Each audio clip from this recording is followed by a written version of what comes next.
എല്ലാവർക്കും റിഡക്റ്റിയുടെ പുതിയൊരു വീഡിയോയിലേക്ക് സ്വാഗതം. ഈ വീഡിയോ എന്ന് പറയുന്നത് ഡോക്കിൻസിൻ്റെ ബാധ എന്ന് പറഞ്ഞ ഞങ്ങളുടെ വീഡിയോയ്ക്ക് CVN കൊടുത്ത മറുപടികളിൽ രണ്ടാമത്തെ വീഡിയോയുടെ റെസ്പോൺസാണ്.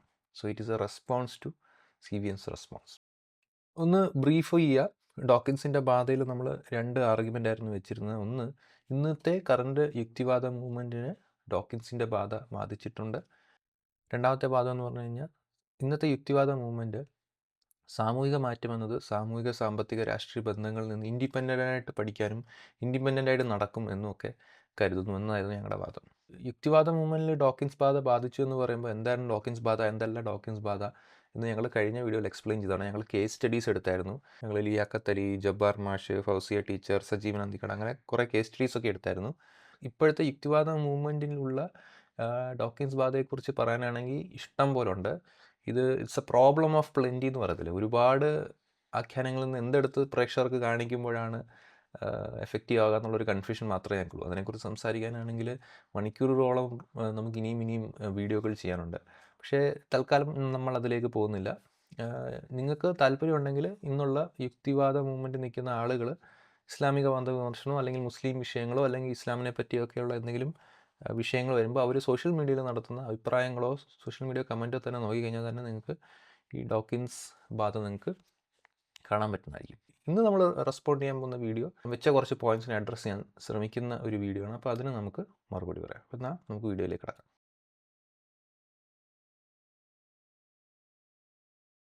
അപ്പോൾ ആദ്യമായിട്ട് തന്നെ CVN എൻ്റെ ഒരു കമ്പാരിസനെ ഡിബങ്ക് ചെയ്യാനാണ് ശ്രമിക്കുന്നത്. ഞാൻ ഒരു കമ്പാരിസൺ വെച്ചിരുന്നു.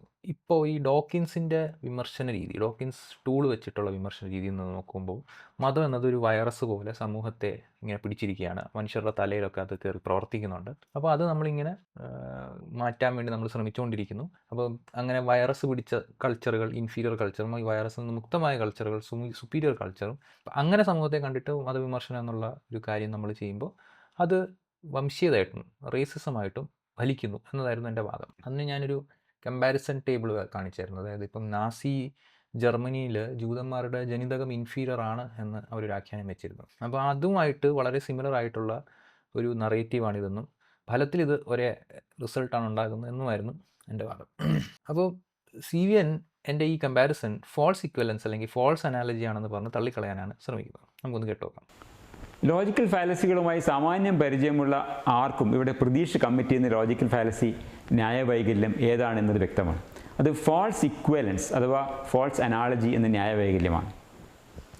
ഉദ്ദേശത്തിലും പ്രയോഗത്തിലും അനന്തരഫലത്തിലുമൊക്കെ തീർത്തും വ്യത്യസ്തമായ, പരസ്പരം ഘടകവിരുദ്ധം പോലുമായ രണ്ട് കാര്യങ്ങൾ അത് തമ്മിൽ ഉപരിപ്ലവമായ എന്തെങ്കിലും ചില സാമ്യങ്ങൾ ആരോപിച്ച ശേഷം ഇത് രണ്ടും ഒന്നാണ് എന്ന് സ്ഥാപിക്കാൻ ശ്രമിക്കുന്നതാണ് ഫോൾസ് ഇക്വലൻസ്. ശരീരത്തിനകത്ത് വളരുന്ന ഒരു ട്യൂമർ നീക്കം ചെയ്യാനായി ഒരു സർജൻ ചെയ്യുന്ന ശസ്ത്രക്രിയയെ ഒരാളെ കത്തിയെടുത്ത് കുത്തിക്കൊല്ലുന്ന ഒരു കൊലപാതകിയുടെ കൃത്യത്തോട് താരതമ്യം ചെയ്യുന്നത് പോലെയാണത്. പ്രതീക്ഷ കാണിച്ചതുപോലെയുള്ള 3 ബുള്ളറ്റ് പോയിൻ്റുള്ള ഒരു സ്ലൈഡാക്കി ഞാൻ ആ താരതമ്യം ചെയ്യാം. യുക്തിവാദ മതവിമർശനം സമം നാസി വംശീയത എന്ന് പ്രതീക്ഷ സ്ഥാപിക്കാൻ ശ്രമിച്ചതുപോലെ സർജറി സമം മർഡർ എന്ന് ഞാനും സ്ഥാപിക്കാൻ ശ്രമിക്കാം. ഇതാണ് പ്രതീക്ഷിൻ്റെ സ്ലൈഡ്. വിശദീകരണം നമ്മൾ വീഡിയോയിൽ കേട്ടതാണല്ലോ. 3 പോയിന്റുകൾ ഞാനും പറയാം.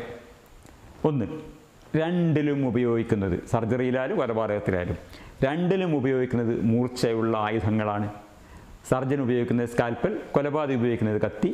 ഇനി സർജറിക്ക് ഉപയോഗിക്കുന്ന സ്കാൽപ്പൽ തന്നെ വേണമെങ്കിൽ കൊലപാതകത്തിന് ഉപയോഗിക്കാം. രണ്ടാമത്തേത്, ഒരു വ്യക്തി മറ്റൊരു വ്യക്തിയുടെ ശരീരത്തിൽ മനഃപൂർവ്വം ആഴമേറിയ മുറിവുണ്ടാക്കുക എന്നതാണ് രണ്ടിടത്തും, സർജറിയിലായാലും മർഡറിലായാലും നടക്കുന്നത്. ഒരു പ്രശ്നത്തെ അവസാനിപ്പിക്കുക, ടു എൻഡ് എ പ്രോബ്ലം എന്നുള്ളതാണ് രണ്ടിടത്തും ലക്ഷ്യമായിട്ടുള്ളത്. അതാണ് രണ്ടാമത്തെ പോയിന്റ്. മൂന്നാമത്തേത് ടൈഡിയിങ് അപ്പ്, വൃത്തിയാക്കലുകൾ, ചില മറച്ചുപിടിക്കലുകൾ, ഇതൊക്കെ കൃത്യനിർവഹണത്തിന് ശേഷം ചെയ്യുക എന്നത് രണ്ടിടത്തും ആവശ്യമാണ്. സർജൻ ഉണ്ടാക്കിയ മുറിവ് തുന്നിക്കൂട്ടി വെക്കണം. സർജൻ്റെ കൂട്ടാളികൾ അവിടെ തെറിച്ച രക്തവും മറ്റും വൃത്തിയാക്കണം. മുറിച്ചു മാറ്റിയ ശരീരഭാഗം ഡിസ്പോസ് ചെയ്യണം. അതുപോലെ കൊലപാതകിക്കോ അയാൾക്ക് സഹായികളുണ്ടെങ്കിൽ അവരുടെ സഹായത്തോടെ മൃതശരീരം ഡിസ്പോസ് ചെയ്യണം. കൊലപാതകം ചെയ്ത സ്ഥലത്തുള്ള രക്തം ഇതൊക്കെ വൃത്തിയാക്കണം. അപ്പോൾ അവിടെയും സർജറിയും മർഡറും സമാസമാണ്. അപ്പോൾ ഞാൻ ഈ പറഞ്ഞ 3 പോയിന്റ് കൃത്യമല്ലേ? വളരെ കൃത്യമാണ്. പക്ഷേ ഈ പറഞ്ഞ 3 എണ്ണമല്ല, ഇതൊരു 30 പോയിന്റ് സാമ്യങ്ങൾ കൂടി തപ്പിയെടുത്ത് നിർത്തിയാലും സർജറിയും കൊലപാതകവും രണ്ടും രണ്ട് തന്നെയാണ്. അത്രയേ ഉള്ളൂ. യുക്തിവാദ വിമർശനം സമം നാസി വംശീയത എന്ന പ്രതീഷിൻ്റെ 3 അല്ല 33 താരതമ്യങ്ങൾ ലിസ്റ്റ് ചെയ്താലും എ ജബ്ബാർ അഡോൾഫ് ഹിറ്റ്ലർ ആവില്ല. കേട്ടല്ലോ, അദ്ദേഹം ഞാൻ പറഞ്ഞത് ഫോൾസ് ഈക്വലൻസ് ആണെന്നാണ്. അപ്പോൾ എൻ്റെ വാദം വളരെ സിമ്പിളാണ് ഇതിൽ.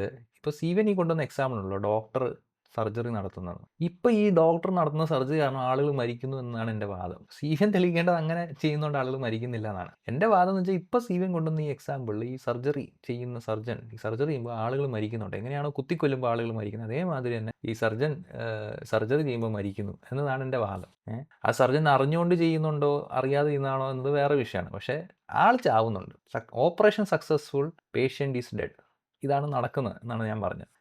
ഇപ്പോഴുള്ള യുക്തിവാദ മൂവ്മെൻറ്റുകളുള്ള ആളുകളെല്ലാം ഇങ്ങനെ ട്യൂമർ മാറ്റുന്നു, സമൂഹത്തിലെ വൈറസ് നമ്മൾ മാറ്റുന്നതുകൊണ്ട് സർജറി ചെയ്തുകൊണ്ടിരിക്കുക, ഭയങ്കരമായിട്ട് സർജറി ചെയ്തുകൊണ്ടിരിക്കുക. പക്ഷേ എൻഡ് റിസൾട്ട് എന്ന് വെച്ച് കഴിഞ്ഞാൽ പേഷ്യൻ്റ് മരിക്കുകയാണ്. ഈ എസംഗികൾ കുത്തിക്കൊല്ലുവാണെങ്കിൽ ഇവിടെ സർജറി ചെയ്ത് കൊല്ലുകയാണ്. അവർ ഇൻറ്റൻഷ്യലി കൊല്ലുന്നു എന്ന് വാദം എനിക്കില്ല.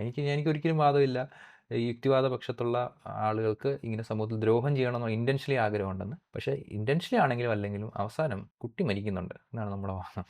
ഓക്കെ, അപ്പോൾ ഈ ഫോൾസ് കമ്പാരിസൺ എന്നുള്ള വാദം അവിടെ നിലനിൽക്കത്തില്ല. കാരണം നമ്മുടെ വാദം തന്നെ ഈ രണ്ട് മെത്തേഡും ഈ രണ്ട് ടൂളുകളും സമൂഹത്തിൽ പ്രവർത്തിക്കുമ്പോൾ വിക്ടിംസിന് ഒരേ എഫക്റ്റാണ് ഉണ്ടാക്കുന്നത്. എങ്ങനെയാണോ നാസി ജർമ്മനിയിൽ ഈ ജൂതന്മാരുടെ ജനിതകത്തിൽ പ്രശ്നമുണ്ടെന്നുള്ള ആഖ്യാനം ജൂതന്മാർക്ക് പ്രശ്നം ഉണ്ടാക്കിയത്, അതേ പ്രശ്നം തന്നെ ഈ മുസ്ലിങ്ങളുടെ തലച്ചോറിൽ ഇസ്ലാം എന്ന വൈറസ് ഉണ്ട്, മുസ്ലിങ്ങൾ ഇസ്ലാമിൻ്റെ ഇരകളാണ്, ഇങ്ങനെയുള്ള ആഖ്യാനങ്ങളൊക്കെ വെച്ചിട്ട് നമ്മൾ മതവിമർശനം എന്നുള്ള ഒരു പരിപാടിക്ക് ഇറങ്ങുമ്പോൾ അവർക്കും പ്രശ്നം നേരിടുന്നുണ്ടെന്നാണ് എൻ്റെ വാദം. അപ്പോൾ അതങ്ങനെ നേരിടുന്നില്ല എന്ന് എസ്റ്റാബ്ലിഷ് ചെയ്താൽ മാത്രമേ CVൻ്റെ പോയിന്റ് വർക്ക് ആകത്തുള്ളൂ. അപ്പോൾ അത് ക്ലിയർ ആയെന്ന് കരുതുന്നു. അത് ഞാൻ എൻ്റെ പ്രസൻറ്റേഷനിൽ കൃത്യമായിട്ട് പറയുന്നുണ്ട്. ഇപ്പോൾ എൻ്റെ പ്രസൻറ്റേഷൻ ഒരു 11 മിനിറ്റ് 6 സെക്കൻഡ് ഈ ഒരു ടൈം ആകുമ്പോഴത്തേക്കിനും ഞാനൊരു സ്ലൈഡ് കാണിക്കുന്നുണ്ട്. What makes racism the ill effects faced by the victims. അതായത് വിക്ടിംസ് സെയിം ഇൽ ഇഫക്ട്സ് ആണ് ഫേസ് ചെയ്യുന്നത് എന്നതായിരുന്നു എൻ്റെ വാദം. ഇത് മൈക്കൽ വിധിയുടെ മാസ്റ്ററിങ് ലോജിക്കൽ ഫാലസീസ് എന്ന് പറയുന്ന ഒരു ബുക്കാണ്. ഇതിൽ ഫോൾസ് അനാലജിയെക്കുറിച്ച് പറയുന്നുണ്ട്. ഇപ്പോൾ ഫോൾസ് അനാലജി ആവുന്നത് എന്തുകൊണ്ടാണെന്നും അതെന്ത് പറഞ്ഞാൽ അത് ഫോൾസ് അനാലജി ആവില്ല എന്ന് ഇതിനകത്ത് കറക്റ്റായിട്ട് പറയുന്നുണ്ട്. ഇപ്പോൾ ഉദാഹരണത്തിന്, if A is P and Q and B is P, it does not yet follow that B is Q. For that, we would have to establish that A is Q because it is P. If so, since B is P, it must be also be Q. കുറച്ച് ഇതാണെങ്കിലും basically പറയുന്നത് എന്താണെന്ന് വെച്ച് കഴിഞ്ഞാൽ, രണ്ട് similarity ഉള്ള രണ്ട് സംഭവങ്ങൾ നമ്മൾ എടുക്കുമ്പോൾ ഈ സിമിലാരിറ്റി കൊണ്ട് മാത്രം നമ്മൾ കൺക്ലൂഡ് ചെയ്യാൻ പാടില്ല. ആ സിമിലാരിറ്റി ആണ് ഈ രണ്ട് വസ്തുക്കളെയും ഒരു സംഭവത്തിലേക്ക് എത്തിക്കുന്നത് എന്ന് കാണിക്കണം. അതിനാണ് ഞാൻ കാണിച്ചത്. അതായത് നാസി ജർമ്മനിയിൽ വന്ന ആഖ്യാനവും ഇവിടെ ഡോക്കിൻസ് ബാധയിൽ വരുന്ന ആഖ്യാനവും സിമിലർ ആണ് എന്നത് മാത്രമല്ല, ഈ രണ്ട് ആഖ്യാനവും ഒരേ പ്രശ്നങ്ങളിലേക്ക് നയിക്കുന്നു. ഈ മറ്റേ ആഖ്യാനം, നാസി ജർമ്മനിയിലെ ആഖ്യാനം അവിടെ ജൂതന്മാരുടെ അതറൈസേഷന് കോൺട്രിബ്യൂട്ട് ചെയ്യുന്നുണ്ടെങ്കിൽ, ഈ ആഖ്യാനം ഇവിടെ മുസ്ലിങ്ങളുടെ അതറൈസേഷന് കൂട്ടുനിൽക്കുന്നുണ്ട് എന്നതാണ്. അപ്പം ഈ ജസ്റ്റ് സിമിലാരിറ്റി മാത്രമല്ല ഞാൻ കാണിക്കുന്നത്, ഈ സ്ട്രക്ചറിൽ തന്നെയാണ് ഞാൻ കാണിക്കുന്നത്. നാസി ജർമ്മനിയിൽ ഇത്തരം ആഖ്യാനങ്ങൾ വന്നതുകൊണ്ട് തന്നെ അവർക്ക് കൂടുതൽ പ്രശ്നങ്ങളുണ്ടായി. അതേമാതിരി തന്നെ ഇന്നുള്ള ഡോക്കിൻസ് ബാധ ആഖ്യാനങ്ങൾ ഉള്ളത് കൊണ്ട് തന്നെ മുസ്ലിങ്ങൾക്കും പ്രശ്നങ്ങൾ ഉണ്ടാവുന്നുണ്ട് എന്നതാണ് നമ്മുടെ വെച്ച വാദം. അപ്പോൾ ഫോൾസ് അനാലജി എന്ന ഒരു അക്യൂസേഷൻ ഇവിടെ വർക്കാവില്ല.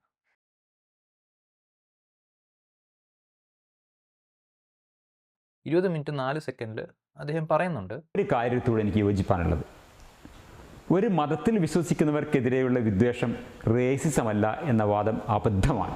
ആ കാര്യത്തിൽ എനിക്ക് പൂർണ്ണമായിട്ട് യോജിപ്പാനുള്ളത്. ഇസ്ലാമോഫോബിയ എന്നതിൻ്റെ നിർവചനം തന്നെ ആൻറ്റി മുസ്ലിം റേസിസം, മുസ്ലിം വിരുദ്ധ വംശീയത എന്നാണ് എന്ന കാര്യം ഈ വിഷയത്തിൽ പ്രാഥമിക പരിചയമുള്ളവർക്ക് തന്നെ അറിയാവുന്ന ഒരു കാര്യമാണ്. മുസ്ലിം വിരുദ്ധതയും സ്വതന്ത്ര ചിന്തകരും എന്ന എൻ്റെ പ്രസംഗത്തിൽ അക്കാര്യം ഞാൻ വ്യക്തമായി പറഞ്ഞിട്ടുണ്ട്. ആ പ്രസംഗത്തിൽ ഉപയോഗിച്ച 2 സ്ലൈഡുകളാണ് ഇവിടെ കാണിക്കുന്നത്. മുസ്ലിങ്ങൾ ഒരു റേസ് അല്ലല്ലോ എന്ന അർത്ഥശൂന്യവും ബുദ്ധിശൂന്യവുമായ ചോദ്യം ചോദിക്കുന്ന ആൾക്കാരൊക്കെ ഇപ്പോഴും ഉണ്ടാവാം.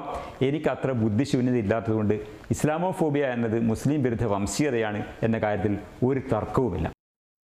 അദ്ദേഹം ഇസ്ലാമോഫോബിയക്കെതിരെ സംസാരിച്ചിട്ടുണ്ട്.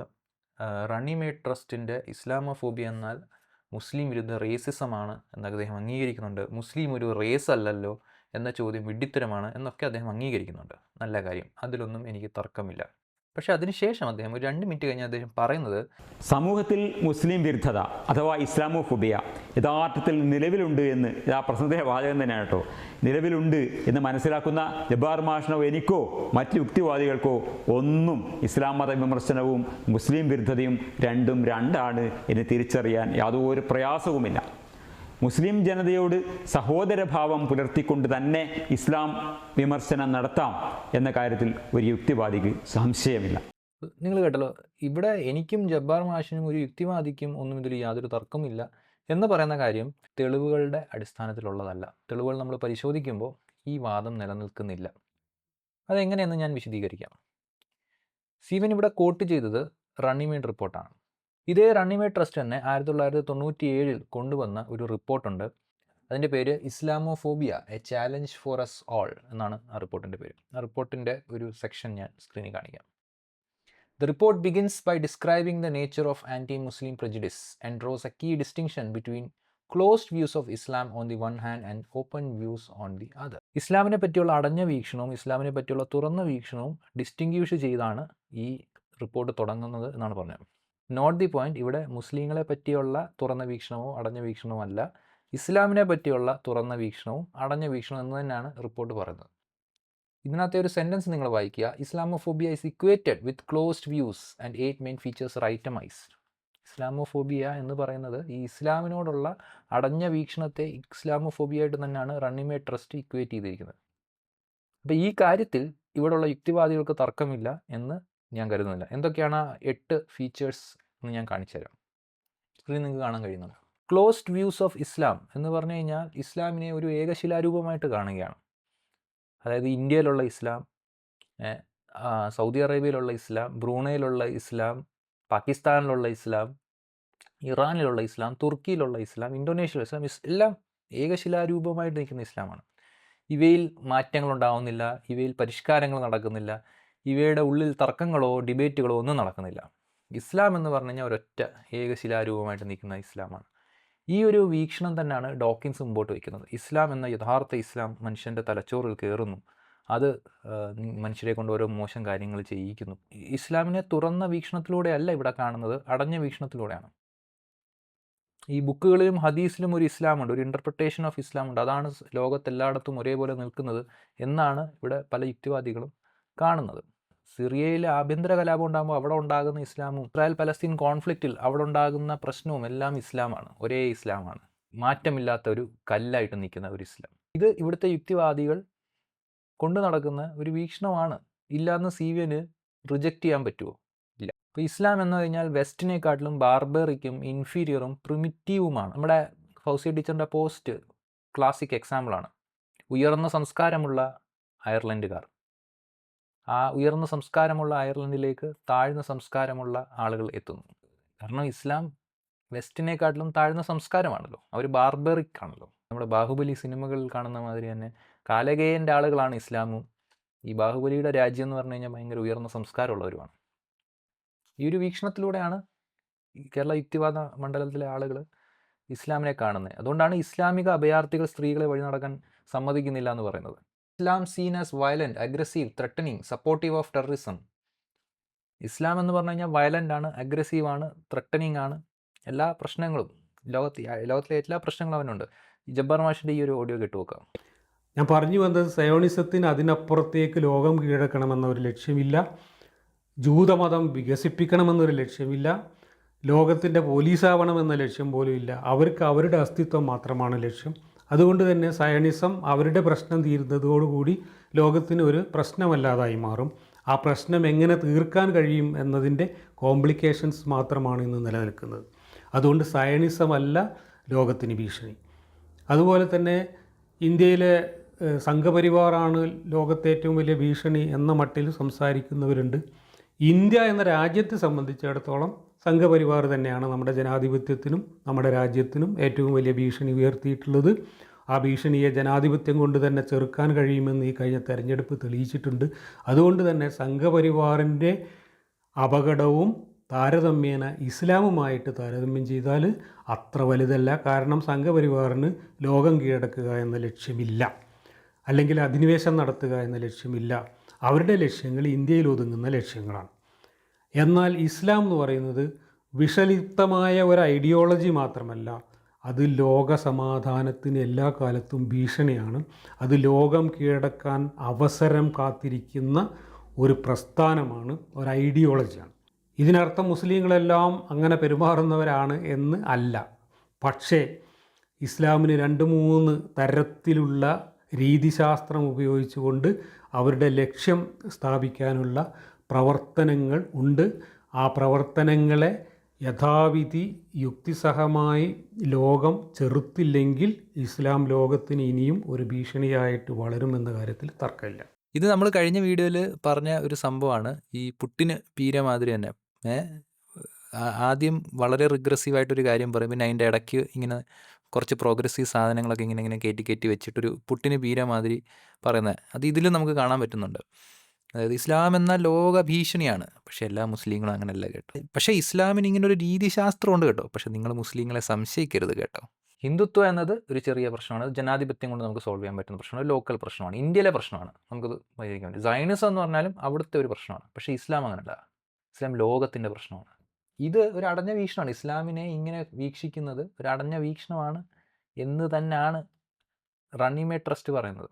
നിങ്ങളൊരു കാര്യം ശ്രദ്ധിച്ചു, ഇവിടെ E.A. ജബ്ബാർ നടത്തുന്ന അനാലിസിസിൽ റണ്ണിമേഡ് ട്രസ്റ്റ് പറയുന്ന ഈ ഒരു പോയിന്റ്, അതായത് ഇസ്ലാം എന്ന വയലൻറ്റും ത്രെട്ടനിങ്ങുമാണ് എന്ന് മാത്രമല്ല, ഇതിനകത്ത് വേറൊരു പോയിന്റും കൂടെ വരുന്നുണ്ട്. ഇസ്ലാമിനെ ഒരു പൊളിറ്റിക്കൽ ഐഡിയോളജി കൂടിയായിട്ടാണ് കാണുന്നത്. മിലിറ്ററിയും പൊളിറ്റിക്കൽ അഡ്വാൻറ്റേജ് ചെയ്യാനുള്ള ഒരു ഐഡിയോളജി കൂടിയായിട്ടാണ് ഇദ്ദേഹം ഇവിടെ വീക്ഷിക്കുന്നത്. ഇതൊക്കെ ഇസ്ലാമിനെ പറ്റിയുള്ള അടഞ്ഞ വീക്ഷണമാണ്, ഇത് ഇസ്ലാമോഫോബിയാണ് എന്ന് തന്നെയാണ് CVN കോട്ട് ചെയ്യുന്ന റണ്ണിമേഡ് ട്രസ്റ്റ് പുറത്തു കൊണ്ടുവരുന്ന റിപ്പോർട്ടുകളിൽ പറയുന്നത്.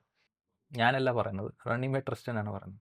അപ്പോൾ എനിക്കും യുക്തിവാദിക്കും ജബ്ബാർ മാഷിനും ഒക്കെ ഇതറിയാം എന്ന് പറയുന്നത് it doesn't stand in front of the evidence. നമ്മൾ തെളിവുകൾ നോക്കുമ്പോൾ അതിൻ്റെ മുമ്പിൽ ഇത് നിൽക്കുന്നില്ല.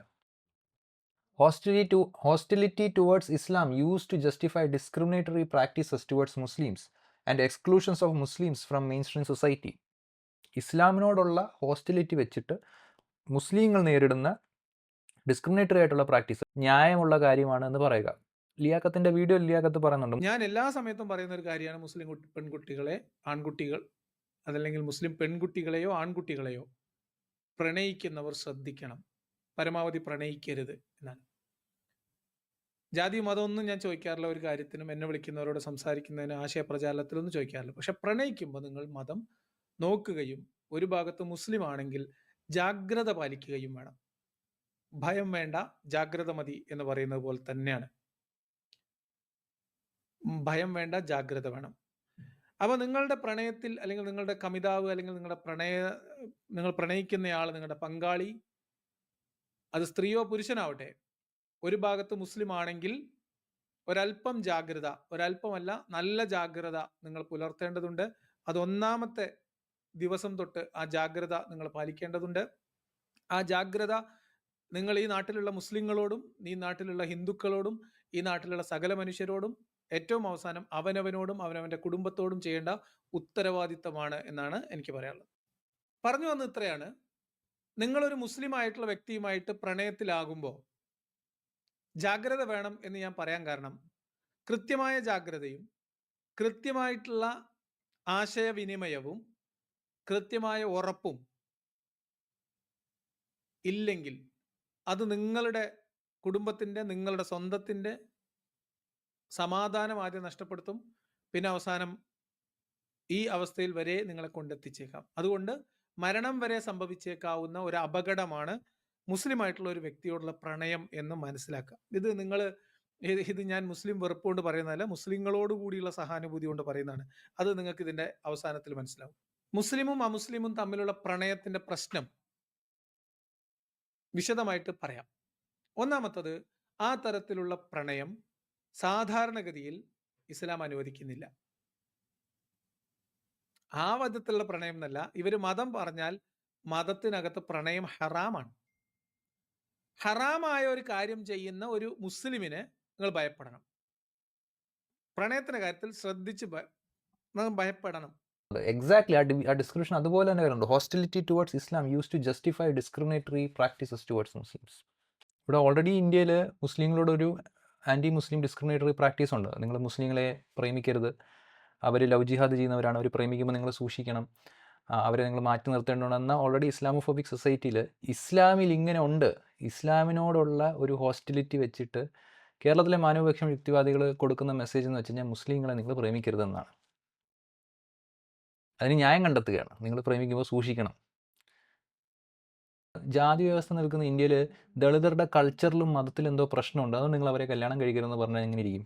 അത് തന്നെയാണ് ഇവിടെ ചെയ്യുന്നത്. ഇവിടുത്തെ മാന്യപക്ഷ യുക്തിവാദികൾ പറഞ്ഞ് ഇസ്ലാമോഫോബിയ നിലനിൽക്കുന്ന ഒരു സമൂഹത്തിൽ വന്ന് പറയുകയാണ്, ഇസ്ലാമിൽ പ്രേമം ഹറാമാണ്, ഹറാം ചെയ്യുന്ന ആളെ നിങ്ങൾ സൂക്ഷിക്കണം, പേടിക്കണം, ചിലപ്പോൾ നിങ്ങളുടെ മരണം വരെ സംഭവിക്കാം, നിങ്ങൾ ഭയം വേണം, ജാഗ്രത മതി, പിന്നെ വേണമെങ്കിൽ നിങ്ങളുടെ ജീവനും നഷ്ടപ്പെടുന്നു.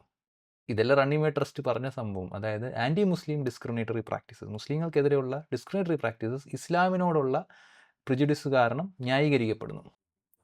അപ്പോൾ എനിക്കോ ജബ്ബാർ മാഷിനോ യുക്തിവാദിക്കോ ഒക്കെ അറിയാം എന്ന് പറയുന്ന വാദം ഇവിടെ പറയരുത്, ദയവ് ഇത് പറയരുത്. നിങ്ങളിതിൽ വേറൊരു കാര്യം ശ്രദ്ധിച്ചോ? ലിയാക്കത്ത് പറയുന്നു ഹറാം ചെയ്യുന്ന മുസ്ലിമിനെ കണ്ടാൽ പേടിക്കണമെന്ന്. ജബ്ബാർ പറയും ഒരു മുസ്ലിമിൻ്റെ ഉള്ളിൽ എത്രത്തോളം ഇസ്ലാം കൂടുന്നു അത്രത്തോളം നിങ്ങൾ അയാളെ പേടിക്കണമെന്ന്. So Muslims will be like what the fuck bro, ഞങ്ങൾ എന്ത് ചെയ്താലും ഞങ്ങൾക്കെതിരെ ഹേറ്റ് ആണല്ലോ. അത് ഞങ്ങൾ ഹറാം ചെയ്താലും ഞങ്ങളെ പേടിക്കണം, ഞങ്ങൾ ശരിക്കും ഇസ്ലാമിനെ മനസ്സിലാക്കിയാലും ഞങ്ങളെ പേടിക്കണം. ഇതൊരു കഷ്ടമാണ് ഇത്. അപ്പോൾ ഇത്തരം ഈ അടഞ്ഞ വീക്ഷണങ്ങളെല്ലാം കൂടെ ചേരുന്ന ഒരു സംഭവം തന്നെയാണ് ഈ ഡോക്കിൻസ് ബാധ എന്ന് പറഞ്ഞു കഴിഞ്ഞാൽ. അതായത് ശരിയായ ഒരു ഇസ്ലാമുള്ള ഒരു ഏക ശിലാരൂപമായിട്ടുള്ള ഇസ്ലാമുണ്ട്, ആ ഇസ്ലാമിൻ്റെ വൈറസ് നിങ്ങളുടെ തലയിൽ കയറുന്നു. എന്നിട്ട് ആ തലയിൽ കയറുമ്പോൾ എന്താണ്, ഇത് വെസ്റ്റേൺ വാല്യൂസിൽ നിന്ന് മാറി നിൽക്കുന്നു, സ്ത്രീകളെ കയറി പിടിക്കുന്നു, തീവ്രവാദത്തിലേക്ക് നയിക്കുന്നു, പൊളിറ്റിക്കൽ ഐഡിയോളജി ആയിട്ട് മാറുന്നു. അപ്പം ഇങ്ങനെയുള്ള ഒരു സമയത്ത് ഇവരോടുള്ള അദ്റൈസിങ് അല്ലെങ്കിൽ ഡിസ്ക്രിമിനേറ്ററി ഉള്ള ആറ്റിറ്റ്യൂഡിൽ നമുക്ക് കുറ്റം പറയാൻ പറ്റില്ലല്ലോ, ഇങ്ങനെയുള്ള ന്യായീകരണങ്ങൾ സമൂഹത്തിലുണ്ടാകുന്നു. അപ്പം ഈ എല്ലാ ക്ലോസ്ഡ് വ്യൂസ് തന്നെയാണ് ആക്ച്വലി ഡോക്കിൻസ് ബാധ എന്ന് പറഞ്ഞു കഴിഞ്ഞാൽ. ഈ ഡോക്കിൻസ് ബാധ എന്ന് പറയുന്നത് തന്നെ ഈ ക്ലോസ്ഡ് വ്യൂസിൻ്റെ ഒരു കൂട്ടം കളക്ഷൻ ആണ്. അതിനെ ഞങ്ങൾ ഡോക്കിൻസ് ബാധ എന്ന് വിളിച്ചെങ്കിൽ റണ്ണിംഗ് മേ ട്രസ്റ്റ് വളരെ വ്യക്തമായിട്ട് അടഞ്ഞ വീക്ഷണവും തുറന്ന വീക്ഷണവും എന്ന് പറഞ്ഞ് കൃത്യമായിട്ട് അവർ എക്സ്പ്ലെയിൻ ചെയ്തിട്ട് സംഭവം ഒന്ന് തന്നെയാണ്. റിഡക്റ്റീവും റണ്ണിംഗ് മേഡും പറയുന്ന സംഭവം ഒന്ന് തന്നെയാണ്, ജസ്റ്റ് വേറെ ലാംഗ്വേജിൽ പറയുന്നു എന്ന് മാത്രമേ ഉള്ളൂ. അപ്പോൾ ഇങ്ങനെ ഇസ്ലാമിനെ കാണുന്നതുകൊണ്ട് തന്നെ സമൂഹത്തിൽ നടക്കുന്ന ഏതൊരു പ്രശ്നവും, ഏതൊരു സാമൂഹിക പ്രശ്നവും അതിലൊരു മുസ്ലിം ഇൻവോൾവ്മെൻ്റ് ഉണ്ടെങ്കിൽ ഈ വൈറസ് ഫ്രെയിംവർക്ക് വെച്ചിട്ടായിരിക്കും ഈ യുക്തിവാദികൾ അനലൈസ് ചെയ്യുന്നതെന്ന് നമ്മൾ പറഞ്ഞു. അതിൻ്റെ ഒരു കേസ് സ്റ്റഡി കൂടി നമ്മൾ ഇന്ന് കാണിക്കാം. നിങ്ങൾ ഈ ഒരു പോസ്റ്റ് കണ്ടു നോക്കാം. ആദില നൂറ എന്ന് പറയുന്ന 2 ഹോമോസെക്ഷൽ കപ്പിൾസിനെ ഒരു ബിസിനസ് മാൻ സ്വന്തം വീട്ടിൽ വിളിച്ചതിന് ശേഷം ഞാൻ അറിയാതെ വിളിച്ചതാണെന്ന് പറഞ്ഞ ഒരു പോസ്റ്റ് ഇട്ടിരുന്നു. അപ്പം അതിനെ വിമർശിച്ചുകൊണ്ട് ഇട്ട ഒരു പോസ്റ്റാണ്. ആ പോസ്റ്റിൻ്റെ ടൈറ്റിൽ തന്നെ നിങ്ങൾ ശ്രദ്ധിക്കുക, ഇത് ടൈറ്റിൽ തന്നെ പ്രോബ്ലമാറ്റിക്കാണ്, നിശബ്ദ ഇസ്ലാമിക് ജിഹാദ്. അപ്പോൾ ഈ പോസ്റ്റ് എന്ന് പറഞ്ഞാൽ ടെംപ്ലേറ്റ് ഡോക്കിൻസ് ബാധയാണ്.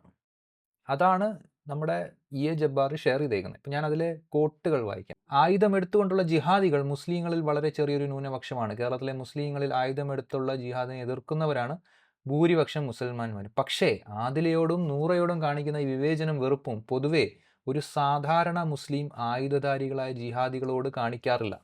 അവർ പഞ്ചായത്ത് തെരഞ്ഞെടുപ്പുകളിൽ മത്സരിച്ചാലും അവർ വോട്ട് ചെയ്ത് ജയിപ്പിക്കും. അത്തരക്കാർ കല്യാണ ആലോചനയും അന്വേഷണവും വന്നാലും വലിയ തിരസ്കരണമൊന്നും ഉണ്ടാകില്ല. അതായത് മുസ്ലിങ്ങൾ തീവ്രവാദികളായാൽ പോലും ആ തീവ്രവാദികളെ ഇലക്ഷൻ നിന്നാലും വോട്ട് ചെയ്ത് ജയിപ്പിക്കുക എന്നാണ്.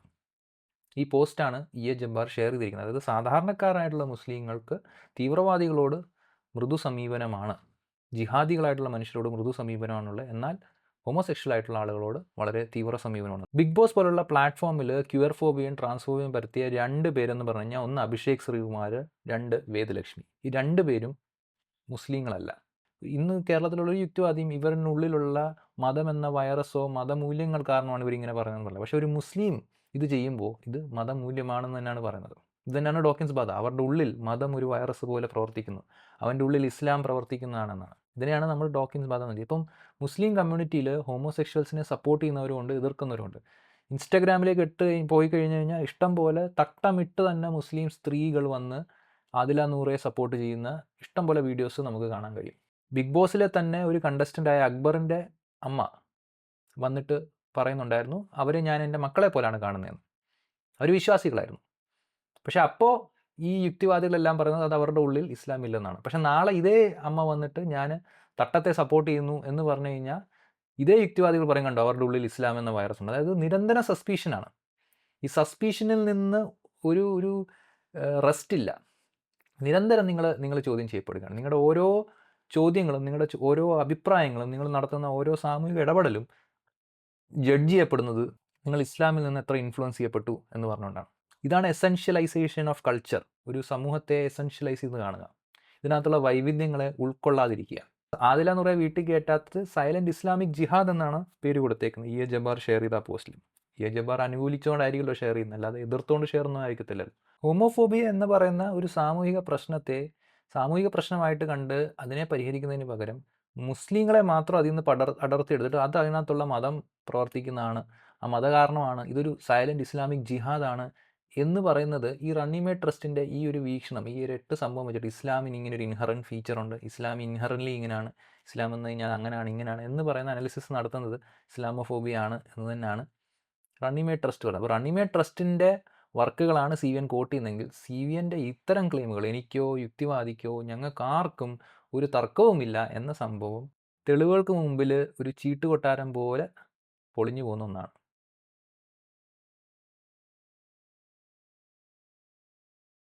ഇനി പിന്നെ CVN ഈ വീഡിയോയിൽ ചെയ്യുന്നത്, ഞാൻ കൊണ്ടുവന്ന ഒരു ക്ലെയിം ഉണ്ടായിരുന്നു. അതായത് നോർത്ത് ഇന്ത്യയിൽ ഈ ഒരുപാട് മുസ്ലിങ്ങൾക്ക് ഐഡിയോളജി ഉണ്ടോ ഇല്ലയോ എന്ന് കൃത്യമായിട്ട് അറിയത്തില്ല, അതുകൊണ്ട് തന്നെ അവർക്ക് വീട് കിട്ടാതിരിക്കുന്നുണ്ട്.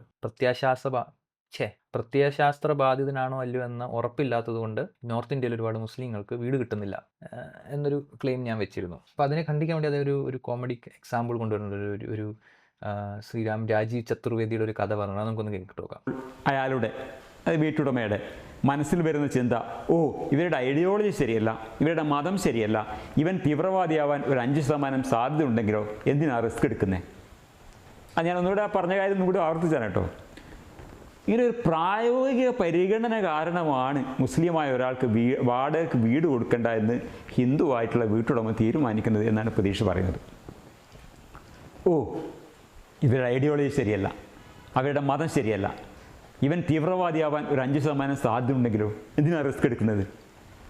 ഈ 5% ചാൻസിൽ ഭാവിയിൽ ഇയാൾ ഒരു ടെററിസ്റ്റ് ആയേക്കാം, അപ്പോൾ പോലീസ് കേസ് വന്നേക്കാം. ടെററിസ്റ്റിന് വീട് കൊടുത്തു എന്ന് എൻ്റെ പേരിലും കേസ് വന്നേക്കാം.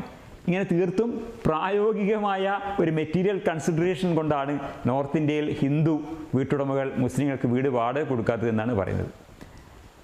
അതായത് ഈ വാടകയ്ക്ക് അന്വേഷിച്ച് വരുന്ന വ്യക്തി, മുസ്ലിം ആയിട്ടുള്ള ആൾ പ്രത്യയശാസ്ത്ര ബാധിതനല്ല എന്ന് ഉറപ്പുവരുത്താൻ പറ്റിയിരുന്നെങ്കിൽ ശ്രീമാൻ രാജീവ് ചതുർവേദി മുഹമ്മദ് മിയാനിന് വീട് വാടക കൊടുത്തേനെ എന്നാണ് നമ്മൾ പ്രതീക്ഷൻ്റെ ഭാഗത്തിൽ നിന്ന് മനസ്സിലാക്കേണ്ടത്. അങ്ങനെയല്ലേ മനസ്സിലാക്കേണ്ടത്? അപ്പോൾ ഒരു ഐഡിയോളജി മീറ്റർ ആരെങ്കിലും കണ്ടുപിടിച്ചാൽ തീരാവുന്ന പ്രശ്നമേ ഇവിടെ ഉള്ളൂ. മുഹമ്മദ് മിയാൻ, ഭാര്യ, മക്കൾ എല്ലാവരും ചതുർവേദിയുടെ വീട്ടിലേക്ക് വരുന്നു. വ്യക്തിപരമായ വിരോധമൊന്നുമില്ലല്ലോ. എല്ലാവരും സ്വീകരണ മുറിയിലിരിക്കുന്നു. ഓരോ ഗ്ലാസ് ഗോമാതാവിൻ്റെ പാല് കുടിക്കുന്നു. ചതുർവേദിയുടെ ഡൊമസ്റ്റിക് സ്റ്റാഫ് വന്ന് ഐഡിയോളജി മീറ്റർ കൊണ്ട് എല്ലാവരെയും ഒന്ന് പരിശോധിക്കുന്നു. എല്ലാവരുടെയും റീഡിംഗ് ലിമിറ്റിൽ താഴെ എന്ന് കാണുന്നു. റെൻ്റ് അഗ്രിമെൻറ്റിൽ ഒപ്പിടുന്നു. ചതുർവേദി താക്കോല് കൊടുക്കുന്നു. ഞാനീ പറഞ്ഞ ഭാവന ഒരു അസംബന്ധ ഭാവനയാണ് എന്ന് എനിക്കറിയാം.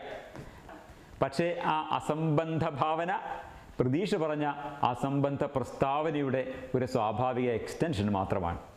നിങ്ങൾ കേട്ടില്ല. അപ്പം പുള്ളി പറയുന്നത് ഇത് എത്രത്തോളം കോമഡിക്കാണോ അതുപോലെയാണ് പ്രതീക്ഷ പറയുന്നതാണ്. പക്ഷെ ഇതിലെ പ്രശ്നം എന്ന് വെച്ച് കഴിഞ്ഞാൽ ഇത്തരം ആഖ്യാനങ്ങളിലേക്ക് നമ്മളെ എത്തിക്കുന്നത് പ്രതീക്ഷ അല്ല, ജബ്ബാർ മാഷ് തന്നെയാണ്. ജബ്ബാർ മാഷിൻ്റെ ഈ ഒരു ഇത് കണ്ടോ, ഈ ഒരു ഇൻ്റർവ്യൂ ഉണ്ട്. ഇൻ്റർവ്യൂ ജബ്ബാർ മാഷിനോട് ചോദിക്കുകയാണ്, ഈ ഒരു മുസ്ലിമിൻ്റെ ഇസ്ലാമാണോ മുസ്ലിമാണോ പ്രശ്നം എന്ന് ചോദിക്കുമ്പോൾ ജബ്ബാർ മാഷ് തന്നെ പറയുകയാണ്, ഇസ്ലാമാണോ മുസ്ലിമാണോ പ്രശ്നം എന്ന് ചോദിച്ചു കഴിഞ്ഞാൽ ഇസ്ലാമാണ് പ്രശ്നം. ഒരു മുസ്ലിമിൻ്റെ തലച്ചോറിൽ എത്രത്തോളം ഇസ്ലാം കൂടുന്നുണ്ടോ അത്രത്തോളം അയാൾ അപകടകാരിയാണ്. അപകടകാരി എന്ന് പറഞ്ഞാൽ അയാൾ മുഹമ്മദ് നബി പോലെ ആവും എന്നാണ്. അപ്പോൾ ഇത് കേൾക്കുന്ന ജബ്ബാർ മാഷിൻ്റെ ഫാൻസ് ആയിട്ടുള്ള രാജീവ് നായർക്കും രാജീവ് മേനോനും മുസ്ലിങ്ങളെ കാണുമ്പോൾ സസ്പീഷൻ ഉണ്ടാവില്ല എന്നെങ്ങനെയാണ് CVN എസ്റ്റാബ്ലിഷ് ചെയ്യാൻ പറ്റുക? അതാണ് CVN എസ്റ്റാബ്ലിഷ് ചെയ്യേണ്ടത്. ഇങ്ങനൊരു ആഖ്യാനം വെക്കുമ്പോൾ കേരളത്തിലുള്ള യുക്തിവാദികളെ ശ്രവിക്കുന്ന ഓഡിയൻസ് അവർക്ക് മുസ്ലിങ്ങളുടെ പുറത്തൊരു സംശയം ഉണ്ടാവില്ല എന്നെങ്ങനെയാണ് നിങ്ങൾ ഉറപ്പുവരുത്തുന്നത്? ഇനി അയാളെ കാണുമ്പോൾ അയാളുടെ ഉള്ളിൽ എത്രത്തോളം ഇസ്ലാം ഉണ്ടെന്നുള്ള സംശയം ഉണ്ടാവില്ല എന്ന് നിങ്ങൾ എങ്ങനെ ഉറപ്പുവരുത്തുന്നത്? കാരണം ആരുടെയും കയ്യിൽ ഐഡിയോളജി മീറ്റർ ഇല്ല, ഈമാനോ മീറ്റർ ആരുടെയും കയ്യിൽ ഇല്ലാത്തതുകൊണ്ട് തന്നെ ഇനി കാണുമ്പോൾ അവൻ്റെ പുറത്ത് സസ്പീഷ്യസ് ആവുക എന്നത് ജസ്റ്റിഫൈഡ് ആയിരിക്കും. ഒരു മുസ്ലിമിനെ കാണുമ്പോൾ അവൻ്റെ ഉള്ളിൽ എത്രത്തോളം തീവ്രമുണ്ടെന്ന് അല്ലെങ്കിൽ അവൻ്റെ ഉള്ളിൽ എത്രത്തോളം ഇസ്ലാം ഉണ്ടെന്ന് നമുക്ക് അറിയില്ലല്ലോ. അപ്പം ന്യായമായി സംശയിക്കും. സംശയിക്കാത്ത ഒരാൾക്ക് പോലും സംശയം ഉണ്ടാക്കുന്ന ആഖ്യാനമാണിത്. അതുകൊണ്ടാണിത് ഞാൻ നേരത്തെ പറഞ്ഞത് നാസി ജർമ്മനിയിലുണ്ടായ അതേ ആഖ്യാനങ്ങളാണിതെന്ന്. അതൊന്ന്. രണ്ടാമത്തത് ഞാൻ വെച്ച വാദം തെറ്റാണെന്ന് സ്ഥാപിക്കാൻ വേണ്ടി അദ്ദേഹം ഒരു ആർട്ടിക്കിൾ 14.comൻ്റെ ഒരു പോസ്റ്റ് കൊണ്ടുവരുന്നു. അതിനകത്തൊരു സ്റ്റഡിയെ പറ്റിയ ഒരു പോസ്റ്റ് ഉണ്ടായിരുന്നു. ആ പോസ്റ്റ് കൊണ്ടുവന്നിട്ട് അദ്ദേഹം എസ്റ്റാബ്ലിഷ് ചെയ്യാൻ ശ്രമിക്കുന്നതെന്ന് വെച്ച് കഴിഞ്ഞാൽ 2022 ഒരൊറ്റ റിപ്പോർട്ടിൻ്റെ തലക്കെട്ടും ആദ്യത്തെ 2 വാചകങ്ങളും മാത്രം ഞാൻ കാണിക്കാം. ആദ്യ 2 വാചകങ്ങളുടെ തർജ്ജമ വായിക്കാം. ക്വാണ്ടിറ്റേറ്റീവ് വിശകലനത്തിൻ്റെയും ക്വാളിറ്റേറ്റീവ് ഫീൽഡ് വർക്കിൻ്റെയും അടിസ്ഥാനത്തിൽ ഇന്ത്യൻ നഗരങ്ങളിൽ മുസ്ലിങ്ങളും ദളിതരും അങ്ങേയറ്റത്തെ പാർപ്പിട വേർതിരിവ് അനുഭവിക്കുന്നുണ്ടെന്നും കുഴൽവെള്ളവും മലിനജല നിർഗമന മാർഗങ്ങളും പോലുള്ള പൊതു സൗകര്യങ്ങൾ ലഭ്യമല്ലാത്ത ഇടങ്ങളിലേക്ക് ഇവർ ഒതുക്കപ്പെടുന്നുവെന്നും ഒരു സമീപകാല പഠനം കണ്ടെത്തുന്നുണ്ട്. ജാതിയിലും മതത്തിലും അധിഷ്ഠിതമായി വേർതിരിക്കപ്പെട്ടു താമസിക്കുക എന്നതാണ് ഇന്ത്യൻ നഗരങ്ങളുടെ അടിസ്ഥാന സ്വഭാവം എന്ന നേരത്തെയുള്ള പഠനങ്ങളുടെ കണ്ടെത്തലുമായി ഈ സമീപകാല പഠനം കണ്ണി ചേരുന്നു എന്നാണ് ഈ ആദ്യ 2 വാചകങ്ങളിൽ പറയുന്നത്. ഇതിൽ പറയുന്ന പഠനം 2021 പ്രസിദ്ധീകരിച്ചതാണ്. Fractal urbanism, city size and residential segregation in India എന്നതാണ് ആ പ്രബന്ധത്തിൻ്റെ തലക്കെട്ട്. ഈ segregated living based on caste and religious identity എന്നത് മതം ഒരു മസ്തിഷ്ക വൈറസാണ് എന്ന നവനാസ്തിക മെറ്റഫർ ഉണ്ടായ ശേഷം മാത്രം സംഭവിച്ചൊരു കാര്യമല്ല. ഇവരുടെ ഐഡിയോളജി ശരിയല്ല, ഇവരുടെ മതം ശരിയല്ല, ഇവൻ തീവ്രവാദിയാവാൻ ഒരു 5% സാധ്യത ഉണ്ടെങ്കിലോ എന്തിനാണ് റിസ്ക് എടുക്കുന്നത് എന്ന വീട്ടുടമകളുടെ പ്രായോഗിക ചിന്ത കാരണമാണ് മുസ്ലിങ്ങൾക്കും ദളിതർക്കും അവരുടേതായ എത്നിക് എൻക്ലേവ്സിൽ ജീവിച്ച് മരിക്കേണ്ടി വരുന്നത്, അതിന് പുറത്തേക്ക് അവർക്ക് സ്വാഗതമില്ലാതെ ഇരിക്കുന്നത് എന്നാണ് പ്രതീഷ് പറയുന്നത്. പ്രത്യയശാസ്ത്രബാധിതനാണ് എന്ന സംശയം ഉള്ളതുകൊണ്ട് മാത്രമല്ല മുസ്ലിങ്ങൾക്ക് വീട് കിട്ടാത്തത്. വേറെ കാരണങ്ങളും കൊണ്ട് കിട്ടാതിരിക്കുന്നുണ്ട്. ഈ ഡോക്കിൻസിൻ്റെ ഈ ഫ്രെയിംവർക്ക് വരുന്നതിന് മുമ്പും ഇങ്ങനെയുള്ള സംഭവങ്ങൾ ഉണ്ടാകുന്നുണ്ട്. ഇത് മാത്രമല്ല ഇതിന് കാരണം, മറ്റു പല കാരണങ്ങളും ഉണ്ട്. മുസ്ലിങ്ങളോട് പേഴ്സണലി ഉള്ള ദേഷ്യം കൊണ്ട് വീട് കിട്ടാതിരിക്കുന്നുണ്ട് എന്നൊക്കെയാണ് പുള്ളി ശ്രമിക്കുന്നത്. നോക്കൂ, ഇത് എത്രത്തോളം അബദ്ധമായ വാദമാണെന്ന് നിങ്ങൾ മനസ്സിലാക്കേണ്ടതുണ്ട്. ഇപ്പം ഞാൻ വന്ന് പറയുകയാണ്, ഇപ്പം നാസി ജർമ്മനിയുടെ കാര്യം തന്നെ എടുക്കുക. നാസി ജർമ്മനിയുടെ കാര്യത്തിൽ ഞാൻ പറയുകയാണ്, നോക്കൂ, നാസി ജർമ്മനിയിൽ ഇങ്ങനൊരു ആഖ്യാനം ഉണ്ടായിരുന്നു, ജൂതന്മാരുടെ ജനിതകം ഇൻഫീരിയർ ആണ് എന്നൊരു ആഖ്യാനം അവിടെ ഉണ്ടായിരുന്നു. അപ്പോൾ ആ ആഖ്യാനം കാരണം അവിടെ ജൂതന്മാർക്ക് പ്രശ്നങ്ങൾ നേരിട്ടു എന്ന് ഞാൻ പറയുമ്പോൾ ഉടനെ CVN വന്നിട്ട് ഇല്ലില്ല, നാസികൾ വരുന്നതിന് മുമ്പേ അവിടെ ജൂയിഷ് പെർസിക്യൂഷൻ ഉണ്ട്, ഇങ്ങനൊരു ആഖ്യാനം കൊണ്ട് മാത്രമല്ല മറ്റു കാരണങ്ങൾ കൊണ്ടും അവിടെ ജൂതന്മാർക്ക് പ്രശ്നമുണ്ട് എന്ന് പറഞ്ഞാൽ എത്രത്തോളം അപഹാസ്യമാണെന്ന് CVN ആലോചിച്ച് നോക്കി. എൻ്റെ വാദം ഇതുകൊണ്ട് മാത്രമാണ് മുസ്ലിങ്ങൾക്ക് പ്രശ്നം ഉണ്ടാകുന്നതെന്നല്ല. അതായത് ഇങ്ങനൊരു ആഖ്യാനം മുസ്ലിങ്ങളുടെ ബ്രെയിനിൽ ഒരു പ്രത്യയശാസ്ത്രം കൂടുന്നതും കുറയുന്നതും അനുസരിച്ച് അവർ ഡേഞ്ചറസ് ആവുന്നു എന്നതുകൊണ്ട് മാത്രമാണ് അവർ പ്രശ്നം നേരിടുന്നതല്ല. ഇങ്ങനൊരു ആഖ്യാനം വെക്കുമ്പോൾ അവർക്ക് പ്രശ്നങ്ങൾ നേരിടാനുള്ള കൂടുതൽ സാധ്യത കൂടുന്നു. എങ്ങനെ? നാസി ജർമ്മനിയിൽ ജൂതന്മാരുടെ ജനിതകം ഇൻഫീരിയർ ആണ് എന്ന ആഖ്യാനം വരുമ്പോൾ അവർക്ക് എന്തൊക്കെ പ്രശ്നങ്ങൾ കൂടുന്നു, അതേമാതിരി തന്നെ മുസ്ലിങ്ങൾക്കും പ്രശ്നങ്ങൾ കൂടും. അല്ല, ഇത് മാത്രമാണ് മുസ്ലിങ്ങളുടെ പ്രശ്നമെന്നല്ല. നാസി ജർമ്മനിയിൽ ഇത് മാത്രമായിരുന്നു ജൂതന്മാരുടെ പ്രശ്നമെന്ന് ആരെങ്കിലും പറയുന്നുണ്ടോ? ആരും പറയുന്നില്ല. പക്ഷേ ഇങ്ങനൊരു ആഖ്യാനം അവരുടെ പ്രശ്നങ്ങളെ കൂട്ടുകയാണ്. ഇന്നുള്ള യുക്തിവാദികളുടെ ഇങ്ങനത്തെ ആഖ്യാനങ്ങൾ, മുസ്ലിങ്ങളുടെ തലച്ചോറിൽ എത്രത്തോളം ഇസ്ലാം കൂടുന്നു അത്രത്തോളം അയാൾ അപകടകാരിയാവുന്ന ആഖ്യാനം ഇന്നുള്ള മുസ്ലിങ്ങൾക്ക് പ്രശ്നം കൂട്ടുകയാണ്. ഇതാണ് എൻ്റെ വാദം. ഇതിനെയാണ് ഖണ്ഡിക്കേണ്ടത്. എനിക്ക് വളരെ സർപ്രൈസിംഗ് ആയിട്ട് തോന്നിയത് എന്താണെന്ന് വെച്ചാൽ അദ്ദേഹം എന്നോട് ചോദിക്കുകയാണ്, ശരി, മുസ്ലിങ്ങളുടെ കാര്യത്തിൽ മസ്തിഷ്ക വൈറസ് എന്ന റേസിസ്റ്റ് മെറ്റഫറാണ് വാടക വീട് കൊടുക്കുന്നതിൽ നിന്ന് ഹിന്ദു വീട്ടുടമകളെ തടയുന്നത് എന്ന് വെറുതെ വാദത്തിന് വേണ്ടി സമ്മതിച്ചു നോക്കാം. ദളിതുകളുടെ കാര്യത്തിലോ? ദളിതർക്ക് വീട് കിട്ടാത്തത് അവരുടെ ഉള്ളിൽ ഏത് ഐഡിയോളജി വൈറസ് ഉണ്ട് എന്ന ആശങ്ക കൊണ്ടാണ്.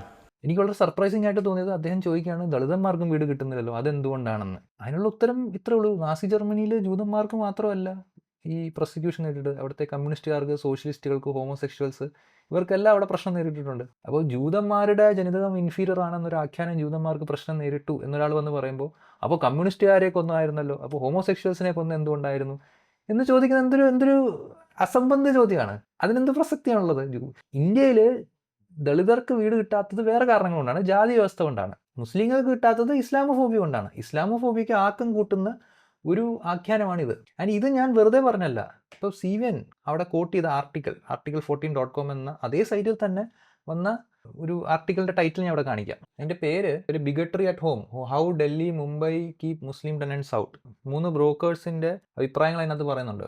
ബ്രോക്കേഴ്സിൻ്റെ കേട്ടോ, അവിടെ വീട് എടുത്തു കൊടുക്കുന്ന ബ്രോക്കേഴ്സിൻ്റെ അഭിപ്രായം. അവർ പറയുന്നുണ്ട് എല്ലാ മുസ്ലിങ്ങളും തീവ്രവാദികളാണെന്ന് ഞങ്ങൾ പറയുന്നില്ല, പക്ഷേ ആ റിസ്ക് എടുക്കാൻ വയ്യ നമുക്ക്. മുസ്ലിങ്ങൾ ഉണ്ടാകുന്നത് ഒരു പ്രശ്നമാണ്, കാരണം 100 ചോദ്യങ്ങൾ നമുക്ക് വരും. അതുകൊണ്ട് അത്തരം പ്രശ്നങ്ങൾ എടുക്കാതിരിക്കാൻ ഞങ്ങൾ ചെയ്യാറില്ല. മുസ്ലിം തീവ്രവാദിയാണ് ഞാൻ പറയില്ല, പക്ഷേ റിസ്ക് എടുക്കാൻ വയ്യെന്ന്.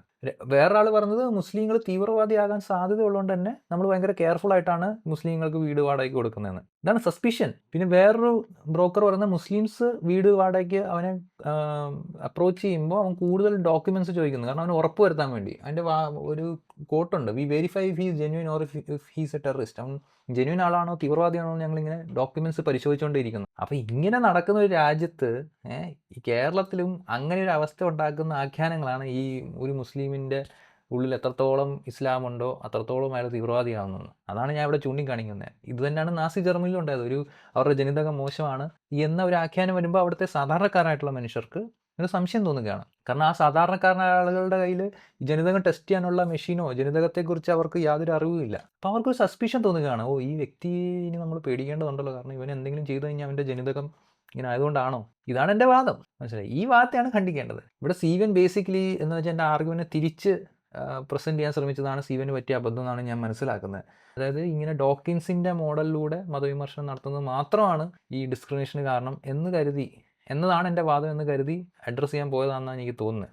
അതായത് നാസി ജർമ്മനിയിൽ ഇങ്ങനൊരു ആഖ്യാനം വന്നതുകൊണ്ട് മാത്രമാണ് ജൂതന്മാർക്ക് പ്രശ്നം എന്നൊരാൾ പറഞ്ഞു കഴിഞ്ഞാൽ അത് തെറ്റാണ്. മുസ്ലിങ്ങളുടെ ഐഡിയോളജി തെറ്റാണ് എന്നൊരു വിശ്വാസം നോർത്തിനുണ്ട്.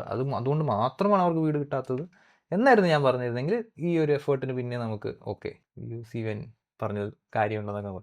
നമ്മുടെ വാദമല്ല, ഇങ്ങനൊരു ആഖ്യാനം വരുമ്പോൾ അവർക്ക് ഈ പ്രശ്നങ്ങൾ കൂടുന്നത്. That leads to discrimination. അത് ഡിസ്ക്രിമിനേഷനിലേക്ക് നയിക്കുന്ന ആഖ്യാനമാണിത്. അതാണ് നമ്മുടെ പോയിന്റ്. ഈ ആശയത്തോടുള്ള വെറുപ്പ് കൊണ്ട് തന്നെ ഇസ്ലാമോഫോബിയ ഉണ്ടാകുന്നു എന്ന ഒരു സ്റ്റഡി ഞാൻ വെച്ചിരുന്നു, ബ്രിട്ടനിൽ നടന്ന ഒരു സ്റ്റഡി. സീവൻ ആ സ്റ്റഡി അക്നോളജ് ചെയ്യുന്നുണ്ട്, പക്ഷേ സീവൻ അതിനോട് കൊടുക്കുന്ന മറുപടി നിങ്ങൾ കേട്ടു നോക്കുക. ഇവിടെ പ്രതീക്ഷ ഉദ്ധരിച്ചത് കാണാം. ഇസ്ലാമോഫോബിയ വിത്ത് ഓർ വിത്തൗട്ട് ഇസ്ലാം എന്ന തലക്കെട്ടിൽ തോമസ് സീലി എന്നൊരു സോഷ്യോളജിസ്റ്റ് 2021 പ്രസിദ്ധീകരിച്ച ഒരു പ്രബന്ധമാണ് ഉദ്ധരിച്ചിരിക്കുന്നത്. ഈ പ്രബന്ധത്തിൻ്റെ അടിസ്ഥാനത്തിലാണ് മുസ്ലിങ്ങളോടുള്ള ദേഷ്യമല്ല, ഇസ്ലാം എന്ന ഐഡിയോളജിയിൽ ഈ വൈറസ് ഉണ്ട് എന്ന പൊതുബോധം കാരണമാണ് എന്ന് പ്രതീക്ഷ സ്ഥാപിക്കാൻ ശ്രമിക്കുന്നത്. ഈ പഠനം മോശമാണെന്നോ തെറ്റാണെന്നോ ഉള്ള ഒരു വാദവും ഞാൻ ഉന്നയിക്കുന്നില്ല. പക്ഷേ ഇത് നമ്മുടെ നാട്ടിലെ അവസ്ഥയെക്കുറിച്ച് ഉൾക്കാഴ്ച നൽകുന്ന ഒരു പഠനമല്ല. നമ്മളെ സംബന്ധിച്ച് ഏറെക്കുറെ അപ്രസക്തമായ ഒരു പഠനമാണിത് എന്നാണ് എൻ്റെ അഭിപ്രായം. ഈ സ്റ്റഡി തെറ്റാണെന്ന് പറയുന്നില്ല, പക്ഷേ ഈ സ്റ്റഡി ഇന്ത്യയിൽ ആപ്ലിക്കബിൾ അല്ലെന്ന്. അതെന്ത് വാദമാണ്? അതെന്ത് ന്യായമാണ്? എന്തുകൊണ്ട് ആപ്ലിക്കബിൾ അല്ല? ഇത് ഇന്ത്യൻ സാഹചര്യത്തിൽ എന്തുകൊണ്ട് ആപ്ലിക്കബിൾ അല്ല എന്നൊരു വിശദീകരണം വേണ്ട. ഞാനൊരു സ്റ്റഡി വയ്ക്കുന്നു, ഇപ്പോൾ സീവൻ വന്നിട്ട് അങ്ങ് പറയാം അതിവിടെ ഇന്ത്യയിൽ ആപ്ലിക്കബിൾ എന്ന്. അങ്ങനെയാണെങ്കിൽ നമുക്ക് റണ്ണിമേഡ് ട്രസ്റ്റിൻ്റെ ഈ ഡെഫിനിഷൻ ഇന്ത്യയിൽ ആപ്ലിക്കബിൾ അല്ല എന്നങ്ങ് പറഞ്ഞിരുന്നാൽ പോരെ. സംഖ്യകൾക്ക് വന്ന് പറയാം ഇസ്ലാമോഫോബിയയുടെ ഈ ഡെഫിനിഷൻ റണ്ണിമേഡ് ട്രസ്റ്റ് എന്ന്. റണ്ണിമേഡ് ട്രസ്റ്റ് എന്ന് പറഞ്ഞു കഴിഞ്ഞാൽ ഒരു നോൺ ഇന്ത്യൻ ഫ്രെയിം വർക്കിൽ ഉണ്ടാക്കിയതുകൊണ്ട് ഇവിടെ അത് ആപ്ലിക്കബിൾ അല്ല എന്നൊക്കെ പറഞ്ഞാൽ പോലെ. ആപ്ലിക്കബിൾ അല്ല എന്ന് പറഞ്ഞുകൊണ്ട് കാര്യമില്ല, അത് എസ്റ്റാബ്ലിഷ് ചെയ്യണം എന്തുകൊണ്ട് അത് ആപ്ലിക്കബിൾ ആണ്. അത് സീവൻ ചെയ്തിട്ടില്ല. അപ്പോൾ ഈ പ്രസൻറ്റേഷന് സീവൻ റെസ്പോണ്ട് ചെയ്യുന്ന ഇത്തരം ലേസി ആയിട്ടാണെന്ന് എനിക്ക് മനസ്സിലാവുന്നത്. എന്തുകൊണ്ടാണ് ഇത്ര ലേസി ആയിട്ട് ഡിബങ്ക് ചെയ്യാതിരിക്കുന്നത്? അതായത് 1 മണിക്കൂർ 37 മിനിറ്റ് സംസാരിക്കുന്നുണ്ടെങ്കിലും നമ്മൾ ഉന്നയിക്കുന്ന പോയിന്റുകൾ ഒന്നും അഡ്രസ്സ് ചെയ്യുന്നില്ല. ജബ്ബാർ മാഷിൻ്റെ ഓരോ മുസ്ലിമിൻ്റെ ഉള്ളിലും എത്രത്തോളം ഇസ്ലാം കൂടുന്നുണ്ടോ അത്രത്തോളം അയാൾ അപകടകാരിയാകുന്നു എന്ന ആഖ്യാനം കേൾക്കുന്ന ഇത്തരം സമൂഹത്തിൽ ഇവരുടെ ഡിസ്ക്രിമിനേഷൻ കൂടുന്നില്ല, അതിനൊന്നും ഒരു കുഴപ്പവും ഉണ്ടാവില്ല, അതൊക്കെ വേറെ കാരണങ്ങളാണ്, നമുക്കിത് പറഞ്ഞുകൊണ്ടിരിക്കാം എന്നതാണോ സീവൻ വാദിക്കുന്നത്?